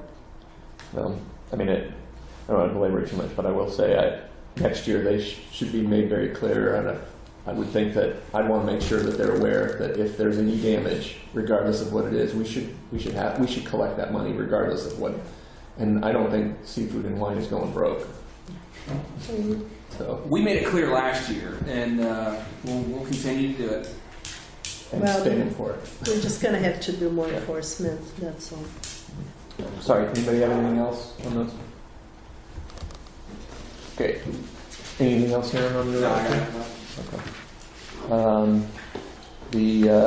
I guess you're up again for RV park unless there's anything else anybody had on that. That's page 139 or pretty much. Yeah, I mentioned that deal about the annex, that was it. Okay. Paula. Yes. The general manager report. So my report was quite simple this time around, since this is my first commission meeting, and I was literally mostly out and about getting to know people. It's been this is basically my third week, and it's been nice getting to know the community and all the folks, from commissioners to staff to some of the stakeholders. I had a few people that stopped by the office, and I actually reached out also to some folks. As you can see here, I'm not going to read the whole list, but I met with a fair amount of people and continue to do so. And just getting a good feel for the town and concerns that people may have. And especially some of the issues that we also have with international terminal. Obviously, there are some things there that needs to be resolved still. And I met with some folks on the Fishman side. Now I'm trying to meet with some folks on the Longshore side. I'm also we've been going back and forth here, but even trying to set a meeting with Tevin Brothers to understand what went on their point of view, because they reached out to me even before I started working here that they would like to talk about that situation. I think it's good to do so. I'm also supposed to meet with Representative Gomberg Thursday, and possibly with Senator Grover that same day, but we'll see how that goes. So that's good part of my first couple weeks. Some of the items that had come up is the issue with some people getting fined. Walter brought that up on some people getting fined on marine science drive there because they've never been, the parking tickets hasn't been implemented, but apparently now they have additional folks at the police department that have started implementing that. And I actually had a conversation with the city manager that passed me on to the chief of police, and the problem is not so much that people are parking on the side there, but people are damaging landscape and parking to a certain extent to an area that it can be dangerous, unsafe. So they really want to get down to fixing those problems more than actually just automatically ticketing people. So we schedule a meeting with chief of police this and the person that will be implementing those fines this Friday, and invited Jeff to participate since he seems to be the liaison for the parking issues. So so Aaron, I believe, is coming along with us, just so we're trying to figure out a good way for the port and the police to work together and whatever we need to do to solve that problem. As I mentioned before, we are looking into the director of finance. We've got 10 applications at this point. I have slowly pulled out some of the leases, and I'm starting already on that review. I want to understand, first of all, where our leases stand, and to make sure that we are doing what we're supposed to do, and the tenants are doing what they're supposed to do. And part of doing so, I actually have included a staff report on the NOAA Pier requirements. That's part of, again, another concern that came up for the fact that there was a vessel that was not a NOAA vessel parked at the pier. We talk a lot about it and why they're there versus maybe at our international terminals. Several things came up. First, I understand they had got a quote from the port, but they decided to go over there. But my understanding is that, first of all, at that time, our terminal was pretty full to start with. But obviously, they got that for free from NOAA. As I reviewed the NOAA lease, I really didn't see anywhere where it allows for visiting vessels other than a resolution that talks about 2 visiting vessels. But again, the resolution is really not matching what the actual lease says. And I included a copy of that page that talks about the pier requirements, and which it pretty much says that NOAA is completely in charge of managing the pier, but it's only for NOAA vessels. So those are the type of things we need to figure out, because some of the conversations we had before too with several of the staff is the fact that there are some government vessels such as Coast Guard that also tend to use that pier. So I guess the question is, if we're going to send a letter to NOAA trying to enforce the lease, in other words, are we going to invite them to discuss any possibility of any other vessels being there, or are we really looking into, I mean, there are a few questions: liability, the port losing opportunity to make additional funds for, other ships coming into our facilities. And then, of course, maintenance of the pier, which is in the port's hands. We are the ones who maintain it. So the more vessels we get there, the more we have to maintain. So those are the questions that are out in the air. And I would, my suggestion is we'll send a letter basically saying that this is what the lease says and we expect it to be followed. But if they have any concerns, questions, then we can invite them for a meeting to talk about any problems. So I don't know if there are other suggestions, since this is a pretty big deal, I know, for the commissioners and in general. I think it's good to hear what you have to say. Okay. Well, thoughts on Paula's report, but maybe we can stick with the NOAA because that's your question to the board. Thoughts, Sarah?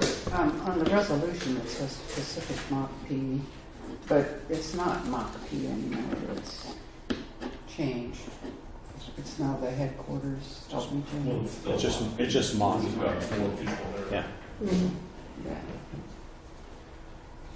I think the important difference between a resolution and a legally binding lease Like two different things. Well, the resolution, the commissioners can retrieve that, you know, say we're no longer allowing visiting vessels, where the actual agreement, the lease, you know, there's two parties involved. So that's really what's enforceable.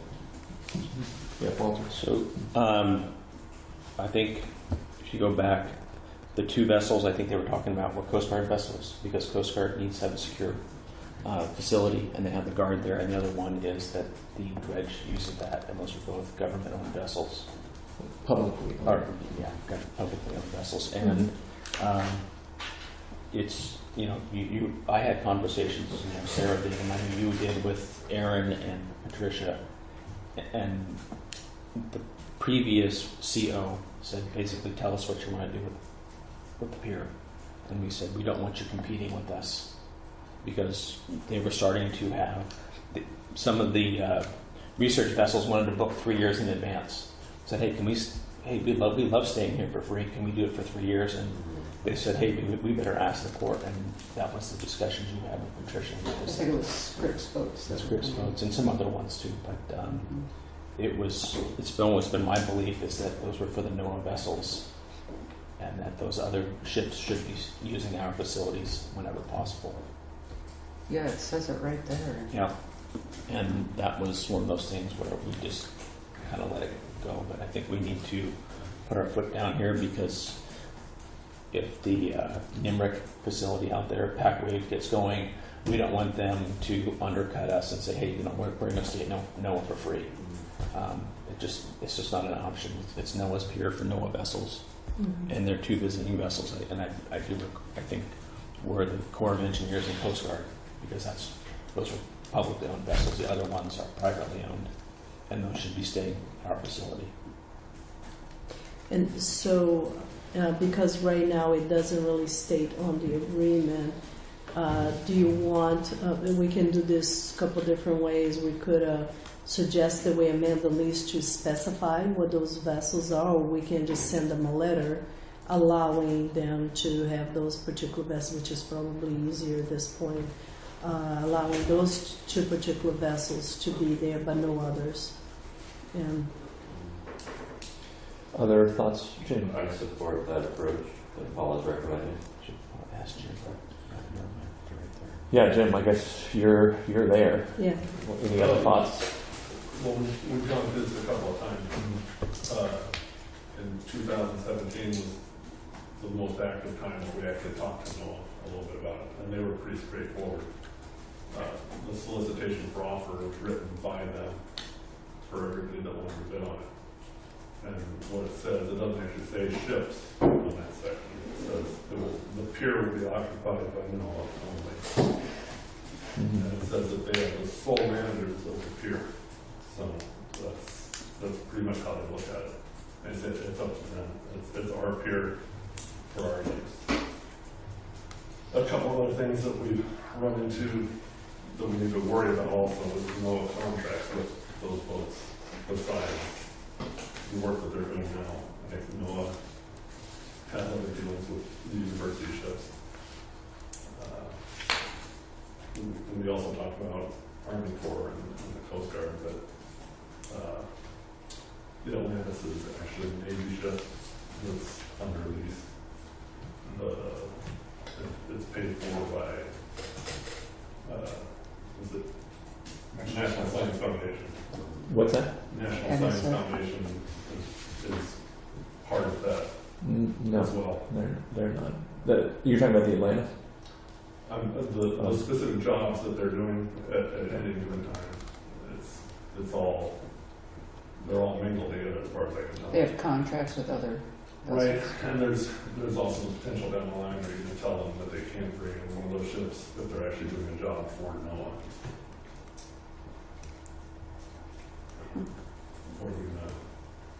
We need to consider all those things when we put this together. Sure, but Mach P isn't the one that's chartering the vessel. Another science group throughout NOAA, correct? Right now. Yeah. But they're, maybe on this specific job, I'm not sure what they're doing right now. I haven't checked with them, but they do work with NOAA on certain jobs. NOAA does charter those vessels sometimes to do work, so I don't know where we're gonna be at with that down the road. If they need to bring in a ship other than a ship to do a job that they're doing, are they allowed to bring that to their dock? Are we telling them that they can't do that either? So we have commercial fishing vessels that work for NOAA. I mean, are we gonna let them moor there for free too? I mean, it opens up the can of worms. But see, they're the sole manager of that pier. Right, but what I'm just saying is, if we have commercial fishing We vessels. don't have the state. Oh, I know, but Both goes to that pier. it just opens up a big can of worms there, if you ask me. If all you're doing is contracting with NOAA and you get to park there for free, I mean, where does that leave us with some people? And No, I understand. Yeah. I have the same concerns when I look at them. I see a lot of the boats that we got at that dock, we've had at the terminal. Yeah. But And the other thing too, just recently, when the Atlantis first came in, there was no room for them at the terminal. Right. So you would have had to have cleared out the terminal. And I know from what I've seen in the past, that's not gonna happen. So, I guess a couple points here. I mean, the lease here, at least in our packet here, says NOAA must be the sole occupant of the pier. right. And in other words, we cannot put anybody else out on that pier. They didn't want a shared facility. Yeah. Is what that was in There, there for. there must be another part of this lease that you're referring to them as they're the managers. They can Right there. Very next No, one. it's actually the Other- next item. the Solar. it must be managed Yeah. solely by. Okay, I see. But see, you can look at it two different ways, because it seems like they're looking at it that way, but I look at it as NOAA must be the sole occupant of the pier, because you use the pier for vessels to avoid conflict with other vessels. So it's depending how you look at it. To me, it's that you shouldn't bring other vessels, only NOAA's vessel, but it's more of a matter of how we want to clarify this so this doesn't keep coming back either, because I hear that it has come to this point several times where whenever there are other vessels over there. So I wonder if if we should get with NOAA to clarify this section and make it really clear who can be there and who cannot, because obviously the port and NOAA are looking at it differently. So Yes, sir. I just think that we want to keep a good relationship going with NOAA, of course. And, we're Newport. We have just so much we can offer. They have a wonderful dock that certainly fits their needs. They haven't been complaining like, gosh, we wish we had a bigger dock or anything, I guess. And so you could stipulate something that as long as there's room at the terminal dock, that would be preferred by the port. Because like Jim says, if we make something really hardcore, yeah. Then all hell breaks loose in a different way. So there's got to be some commonsensical approach, I would think. What if we just start with conversations between Paula and Noah and feel some of this stuff out? Well, we have done that. Aaron, you were part of those. Yep. Aaron, Patricia, and I think, went over there. I think this is, at some point, I think it's going to be very difficult to modify this lease. I think anybody, and remember, They fall a this long is time because this it's is federal. governed by folks in DC or in Yeah. Silver Springs. I So, agree. nobody here could possibly do, it doesn't really matter what goes on here. I think this has always been about clarifying risk as well as potentially lost revenue. But I think more importantly to me, this is about, and I think anybody can see the rationale here. You want to be a good person, you want to be a nice guy, you're like, hey, I got space at my pier, come on, tie up. That works great until something bad happens. And what kind of liability is the port in because of this? Regardless of what it says about NOAA being the sole operator, if somebody's injured, killed, or something like that, I think that the port will get brought into this a little more formally if we haven't codified this more. And I think that we have I think we have an obligation to say, this is our understanding of this, presuming, and I assume, have you guys running this by Pete? Not yet. I looked through it and I actually meant to run it by him. I just haven't gotten around. But it is. I want to kind of hear what you had to say first too. Because I think if we get to that point, we probably need to get him to give his legal advice. And I think it's about clarifying some of this, and it's not to say that there's wear and tear on the pier as well, but I think that's more what and I know a lot of these research vessels. I know they all have insurance. It's not like random boats are coming up. The biggest worry I have is when something goes bad is how much time, energy, effort, and liability the port's going to go through to unravel this mess, as opposed to formalizing it up right now, which I don't see really any detriment to. I don't think, it's not like Noah's going to pack up and leave. I think, and as maybe even Walter alluded to, and I think Aaron, maybe if you remember back to those, I think they were begging us to tell them, draw the line in the sand for us, so then we don't have to play this role of, I'll let you tie up, but I won't let you, and you have to find somewhere else. And I will make the other comment that, in the case of the Atlantis, they tie up in Astoria or other places. It's using something other than a NOAA-type piers.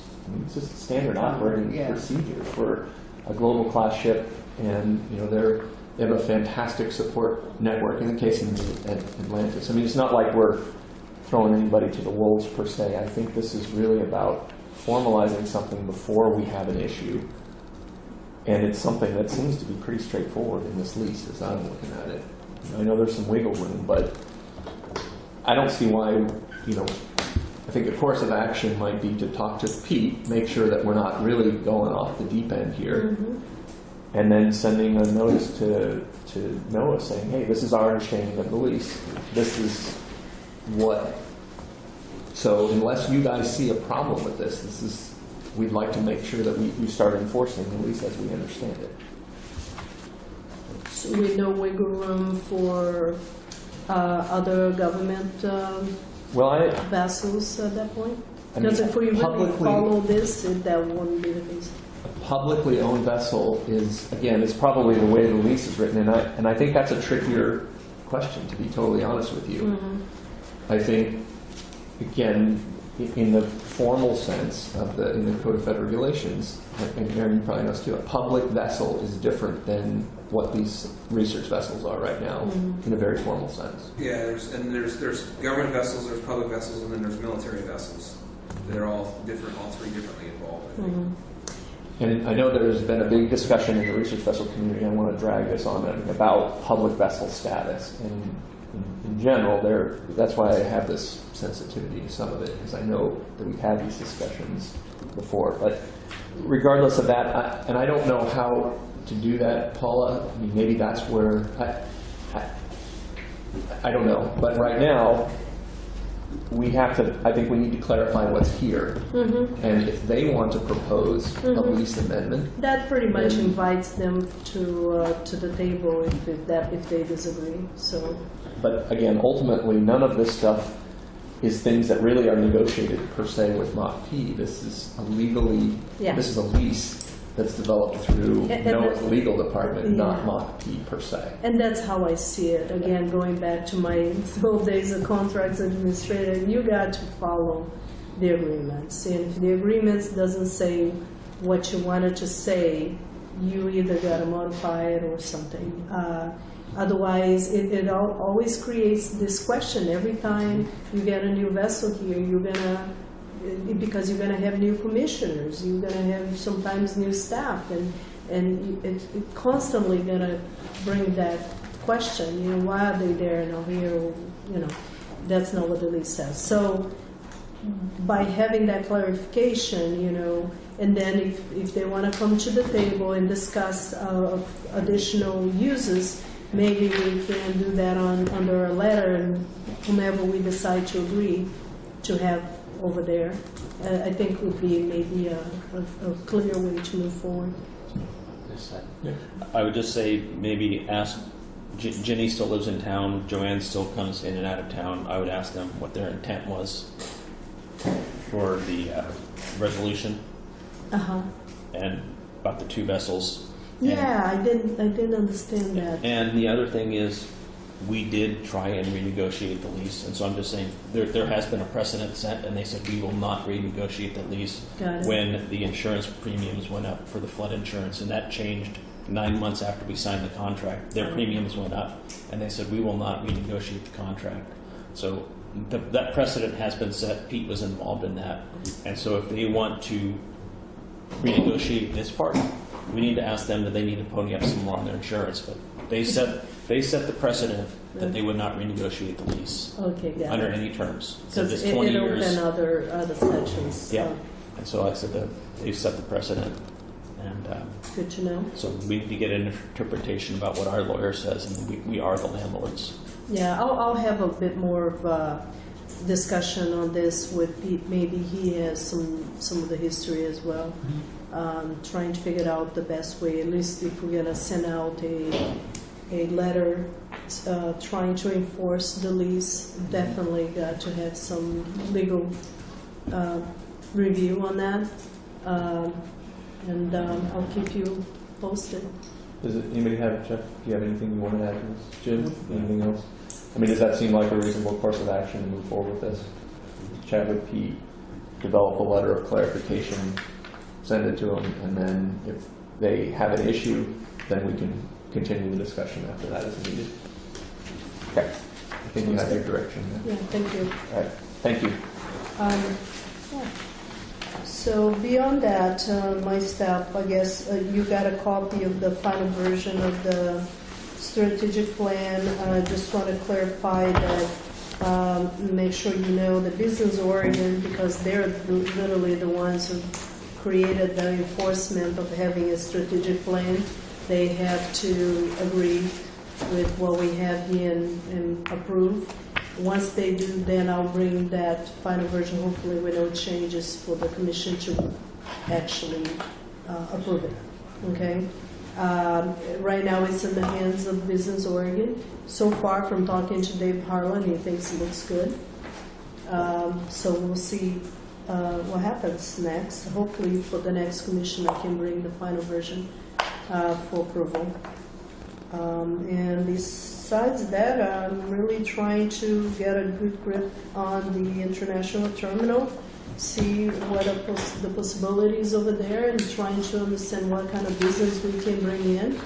And we know that not everybody is going to be 100% happy, because there got to be some give and take. So we'll see where that goes moving forward. But we got to have a plan of action and something on the horizon to look at it before we make decisions. So I would like to at least be familiar enough to present to you what I think it can work, in my research and talking to people and some of my, at least my experience working with some shippers, and hopefully I'll have something soon on that. And I'm certainly trying to understand the commercial fishing side of things, which is new to me. But I think I appreciate the time that all the folks in that industry had spent with me so far, bringing me up to speed. And I would like to now know the other side of the coin and understand the shipper side and the longshore side, and then again understand logistically, what we can do here or not, and see what kind of revenues we can bring into the port. Definitely understand that there is a huge need for revenues, especially looking at all the capital improvements that we need to do. It's not here in my staff report, but some of the things that I've been discussing with Aaron here, and even looking at a way to trying to capitalize some funds, not when things are happening, but slowly as we get some revenues, put something aside for you know, looking at 5-10 years, and then when we have to replace things, I don't think we have done that. I know it's hard to do that now when we're already short of funds, but those are the type of things that I think it's very important to do, and I don't think the port has been done that in the past. So those are things I'm looking at right now, and as we get a new director of finance, hopefully we can work through some process for that. So that's pretty much what I have. If you have any questions. Any questions for Paul at this point? Thank you. I'll move into the last item here, commissioner reports and comments.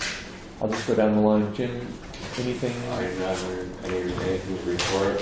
Welcome aboard. Thank you. Jeff. Yeah, this shouldn't take more than like half hour, 45 minutes.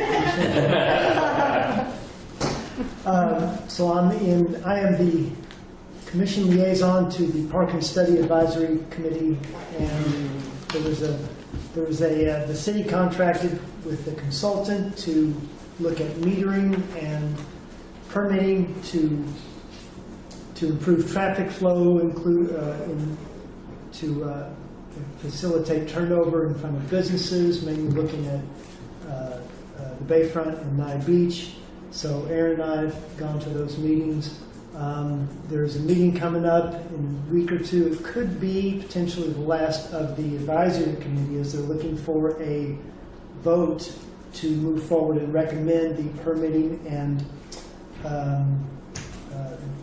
metering, to move forward with those recommendations. Now, there's been some pushback in Nye Beach, so they're going to move slower in Nye Beach, maybe not start with the metering, but they're really looking to do this. They're looking to do it to have revenues for their parking assets and to improve the traffic flow.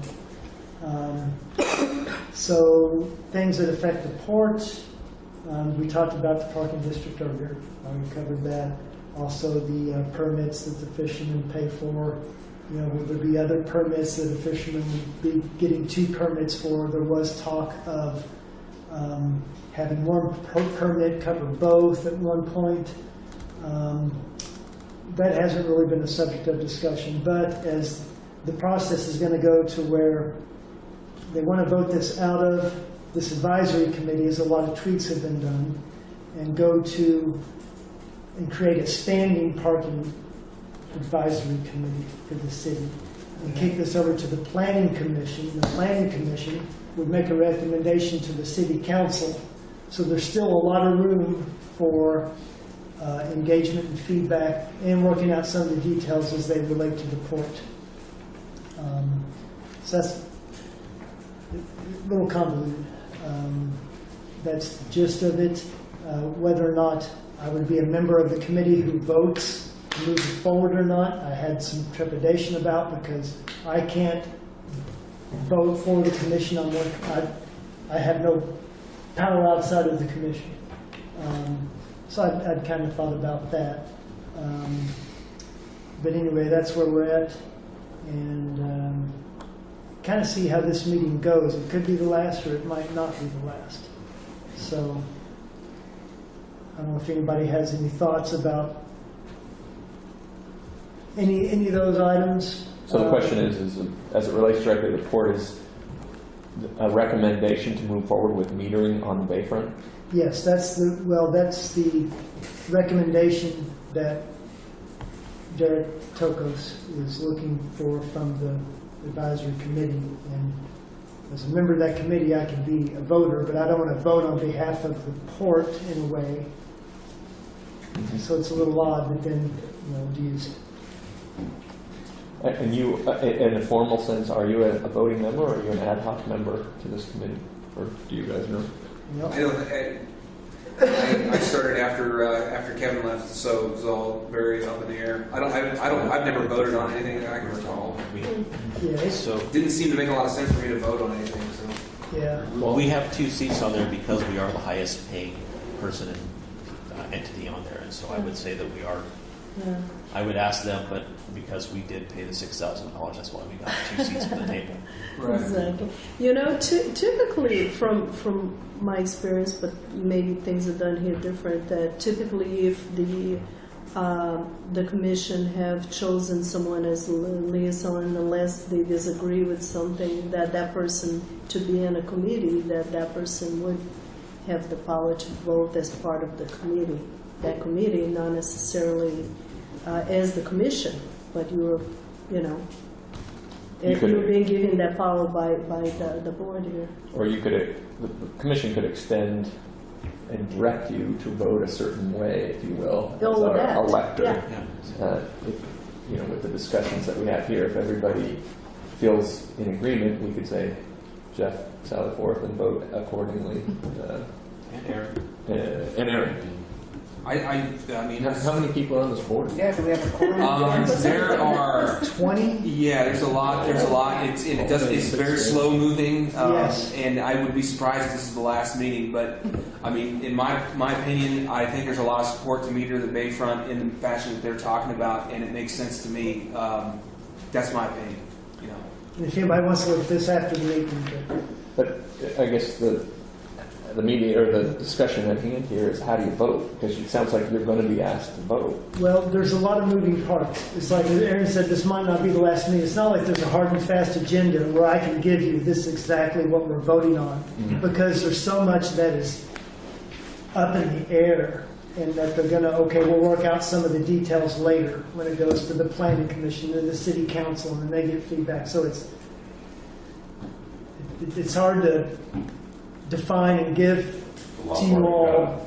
to say, here's what we're voting on. And if it came out where it's like split, or there's some big night beach issue, then I'd be a lot less likely to want to vote. Yeah. So, anyway, I don't want to spend a whole lot of time on it, but that's where we're at. How about this? How about I won't go out on any limbs? But if something was You obvious. still got 20 minutes if you want to. You can't vote for us to spend money. Well, I mean, does anybody else feel? Is the question about meeting or not metering Bayfront? I mean, I think it's not so much. It's about. I think our obligation is to constituents in the port, and the question is as a commission, does anybody feel that the relevant issue here to me at hand is metering Bayfront and Nye Beach, as you and I kind of subtly talked about, doesn't really affect the port per se. It seems like what we're talking about is the potential impact to those people utilizing Port Dock 5 and Port Dock 7. In permitting. And And those details aren't really worked out. They're going to need to be worked out. Yeah, like the main thing we're talking about here is what's it going to cost. That's what everybody cares. Because if you said it's like $1 for a permit, nobody would care. But Yeah. nobody really knows, and that's part of the problem. Is that it turns into a moral conversation about whether or not you should owe someone to park, and it's difficult to advance the conversation. But I'm all for metering the Bayfront. I think it's a good idea. That idea has been out there a long time. People are used to that happening. Like, that's going to happen. I think is what most people feel. And they don't seem to be freaking out. The permitting is probably what our stakeholders will care most about, but those details aren't fleshed out. And they will need to be. It's too early in the game for us to have too much of a conversation about this. But we still got. so information at this point, keep us posted. Yeah. Does that sound good enough? Thank you for going. Yeah. Sarah, or any other comments, updates? Sarah, anything you want to chime in on? Walter? No comments? I just have one quick comment, and I feel like I don't want to spend a lot of time on this, promise you. But I do like, if we're going to have a discussion that takes a while, I want to make sure that there's at least some action item or none. And getting back to the storage stuff out at NIT and the storage agreements that were some kind of, I don't feel like there was any resolution on, okay, informing our tenants who currently have gear out there, you might have to get rid of your stuff in 90 days. Do you guys, and I don't think we have to have formal agreements made up by the next commission. But at least send them a notification. But I think it would be reasonable to say, have at least a template, perhaps by the next meeting, of some bullet points that you might want to include in each person that has storage stuff out there. There's probably there's probably 5 or 6 basic things that we want to clarify That's that good. if you could have a draft by the next meeting, just again, it's not it's less than a page, Yeah. but it's bullet point items that will clarify the responsibilities of the individual with the gear and what they can expect from the port. No think that'd problem, be and what helpful. we'll do is compare with what is already in place, but because There you go. apparently there is already something there, what it is in place. But and that's a what we- one-size-fits-all. And what we may want to add, Yeah, this is if a anything. This is a unique space because Yeah. now we're leasing Sure, on yeah, a that's fund. So do we want to do a Okay. user group meeting? However you want to do it. Well, I think let's, we can put that list together and see what your thoughts are, and then we can certainly, we don't need to approve it, it's just, to see what you think, and then we can certainly get other folks involved, and see what they think at that point. Now's the time. Does that sound good? Now's the Sounds time. perfect. Yeah. So next meeting, then you'll have something for us to at least paw through. Yeah. No more than a page, probably even half a page. Okay, I'll try to make it use. 500 words, that's it. The only comment I have is just a reminder or a reiteration. I think it was on Paula's update that Paula and I did a little intro on the radio show a couple weeks ago. That's about my only update. I would like to Well, say that when we are celebritying up on the radio, I'd like to know in advance. So would I'm we. always like, what do you mean they were on the radio? I'm sorry, maybe I should have notified you. In my case, it was mostly just introductions. It was, I didn't know enough to. One of my fellow To be commissioners dangerous. alerted that to me, and I was able to listen. Oh, There's always a podcast. Yeah, that's what I listened to. Awesome. All right, It's that not was. as good as the. All right, that was my only comment. People can see the items, the calendar for future consideration. I think I'll call out the public hearing and adopting of the budget resolutions on June 25th at our regular monthly commission meeting. The rest of those are meeting updates people can look at. Unless people have anything else, I'll do our last public. Oh, yeah. here. My question was because the June 25th is also the beginning of the Pacific Northwest Waterways Association conference. Did you want to consider moving the monthly meeting to Monday that week? And I guess one thing I did turn my page here in terms of trying to notify you about both the APP conference as well as the PNWA conferences to see who would like to attend. And then, as Karen mentioned, the PNWA conference is on June 25th. Does anybody have any grief about moving our meeting to the 24th? No. Clear. There you have it, Karen. Let's move our regularly scheduled meeting to the 24th. So that'll be the reg study and the budget hearing? That's correct. Yes, The whole shoot match. the whole thing, yeah. Yeah. Good enough? Yeah. And, Thank and you. let us know who would be interested in participating in either one of those conferences so we can sign you up. And PNWA is here in town, isn't it? PNWA is going to be, I believe, in Portland. this Portland, time. okay. Yeah. No, it's in Hood River. Hood River. River, okay. Hood River. And typically, the general manager and the president go to that. Is that historically how we've done it? I mean, not that anybody else couldn't, but at a minimum, that's our presence. Uh-huh. He's the manager, yeah. Okay. So who is the general manager and the president? You're the general manager. No. I'm saying, but the commissioners, who is it? Well, I mean, we can work it out, but at the very least, Uh-huh. the general manager and the president should go. Same Yeah, thing as the what we did. president, that's what I meant. Okay, so, And if anybody else feels strongly, let me know. And we'll I'm or just aware keep me in of the it. loop on it. And where's APP this year? APP is going to actually be in my old grounds. Okay, so What's going to happen is most of the events is going to happen in the Columbia County area, but the hotel is actually in Portland. There's no good hotel in Columbia County, unfortunately. So that's going to be in downtown Portland, and there will be shuttles taking people to different things. The actual conference is going to be in downtown for the topics, other than some other events. So Yeah, if you want to know where I used to live and the way, work every day, that's where it's going to be. Okay. And typically, I don't think we've sent people to that meeting, but since it's so close, probably wouldn't be a bad idea. So, just if anybody feels strongly about going to either one of those, just keep me in the loop or let me know.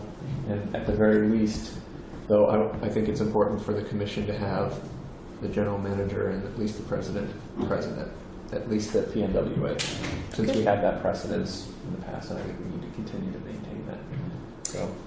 Yeah, they did complain a bit that the Port of Newport hasn't participated very much. I was talking to the executive PNWA. at ABP. Oh.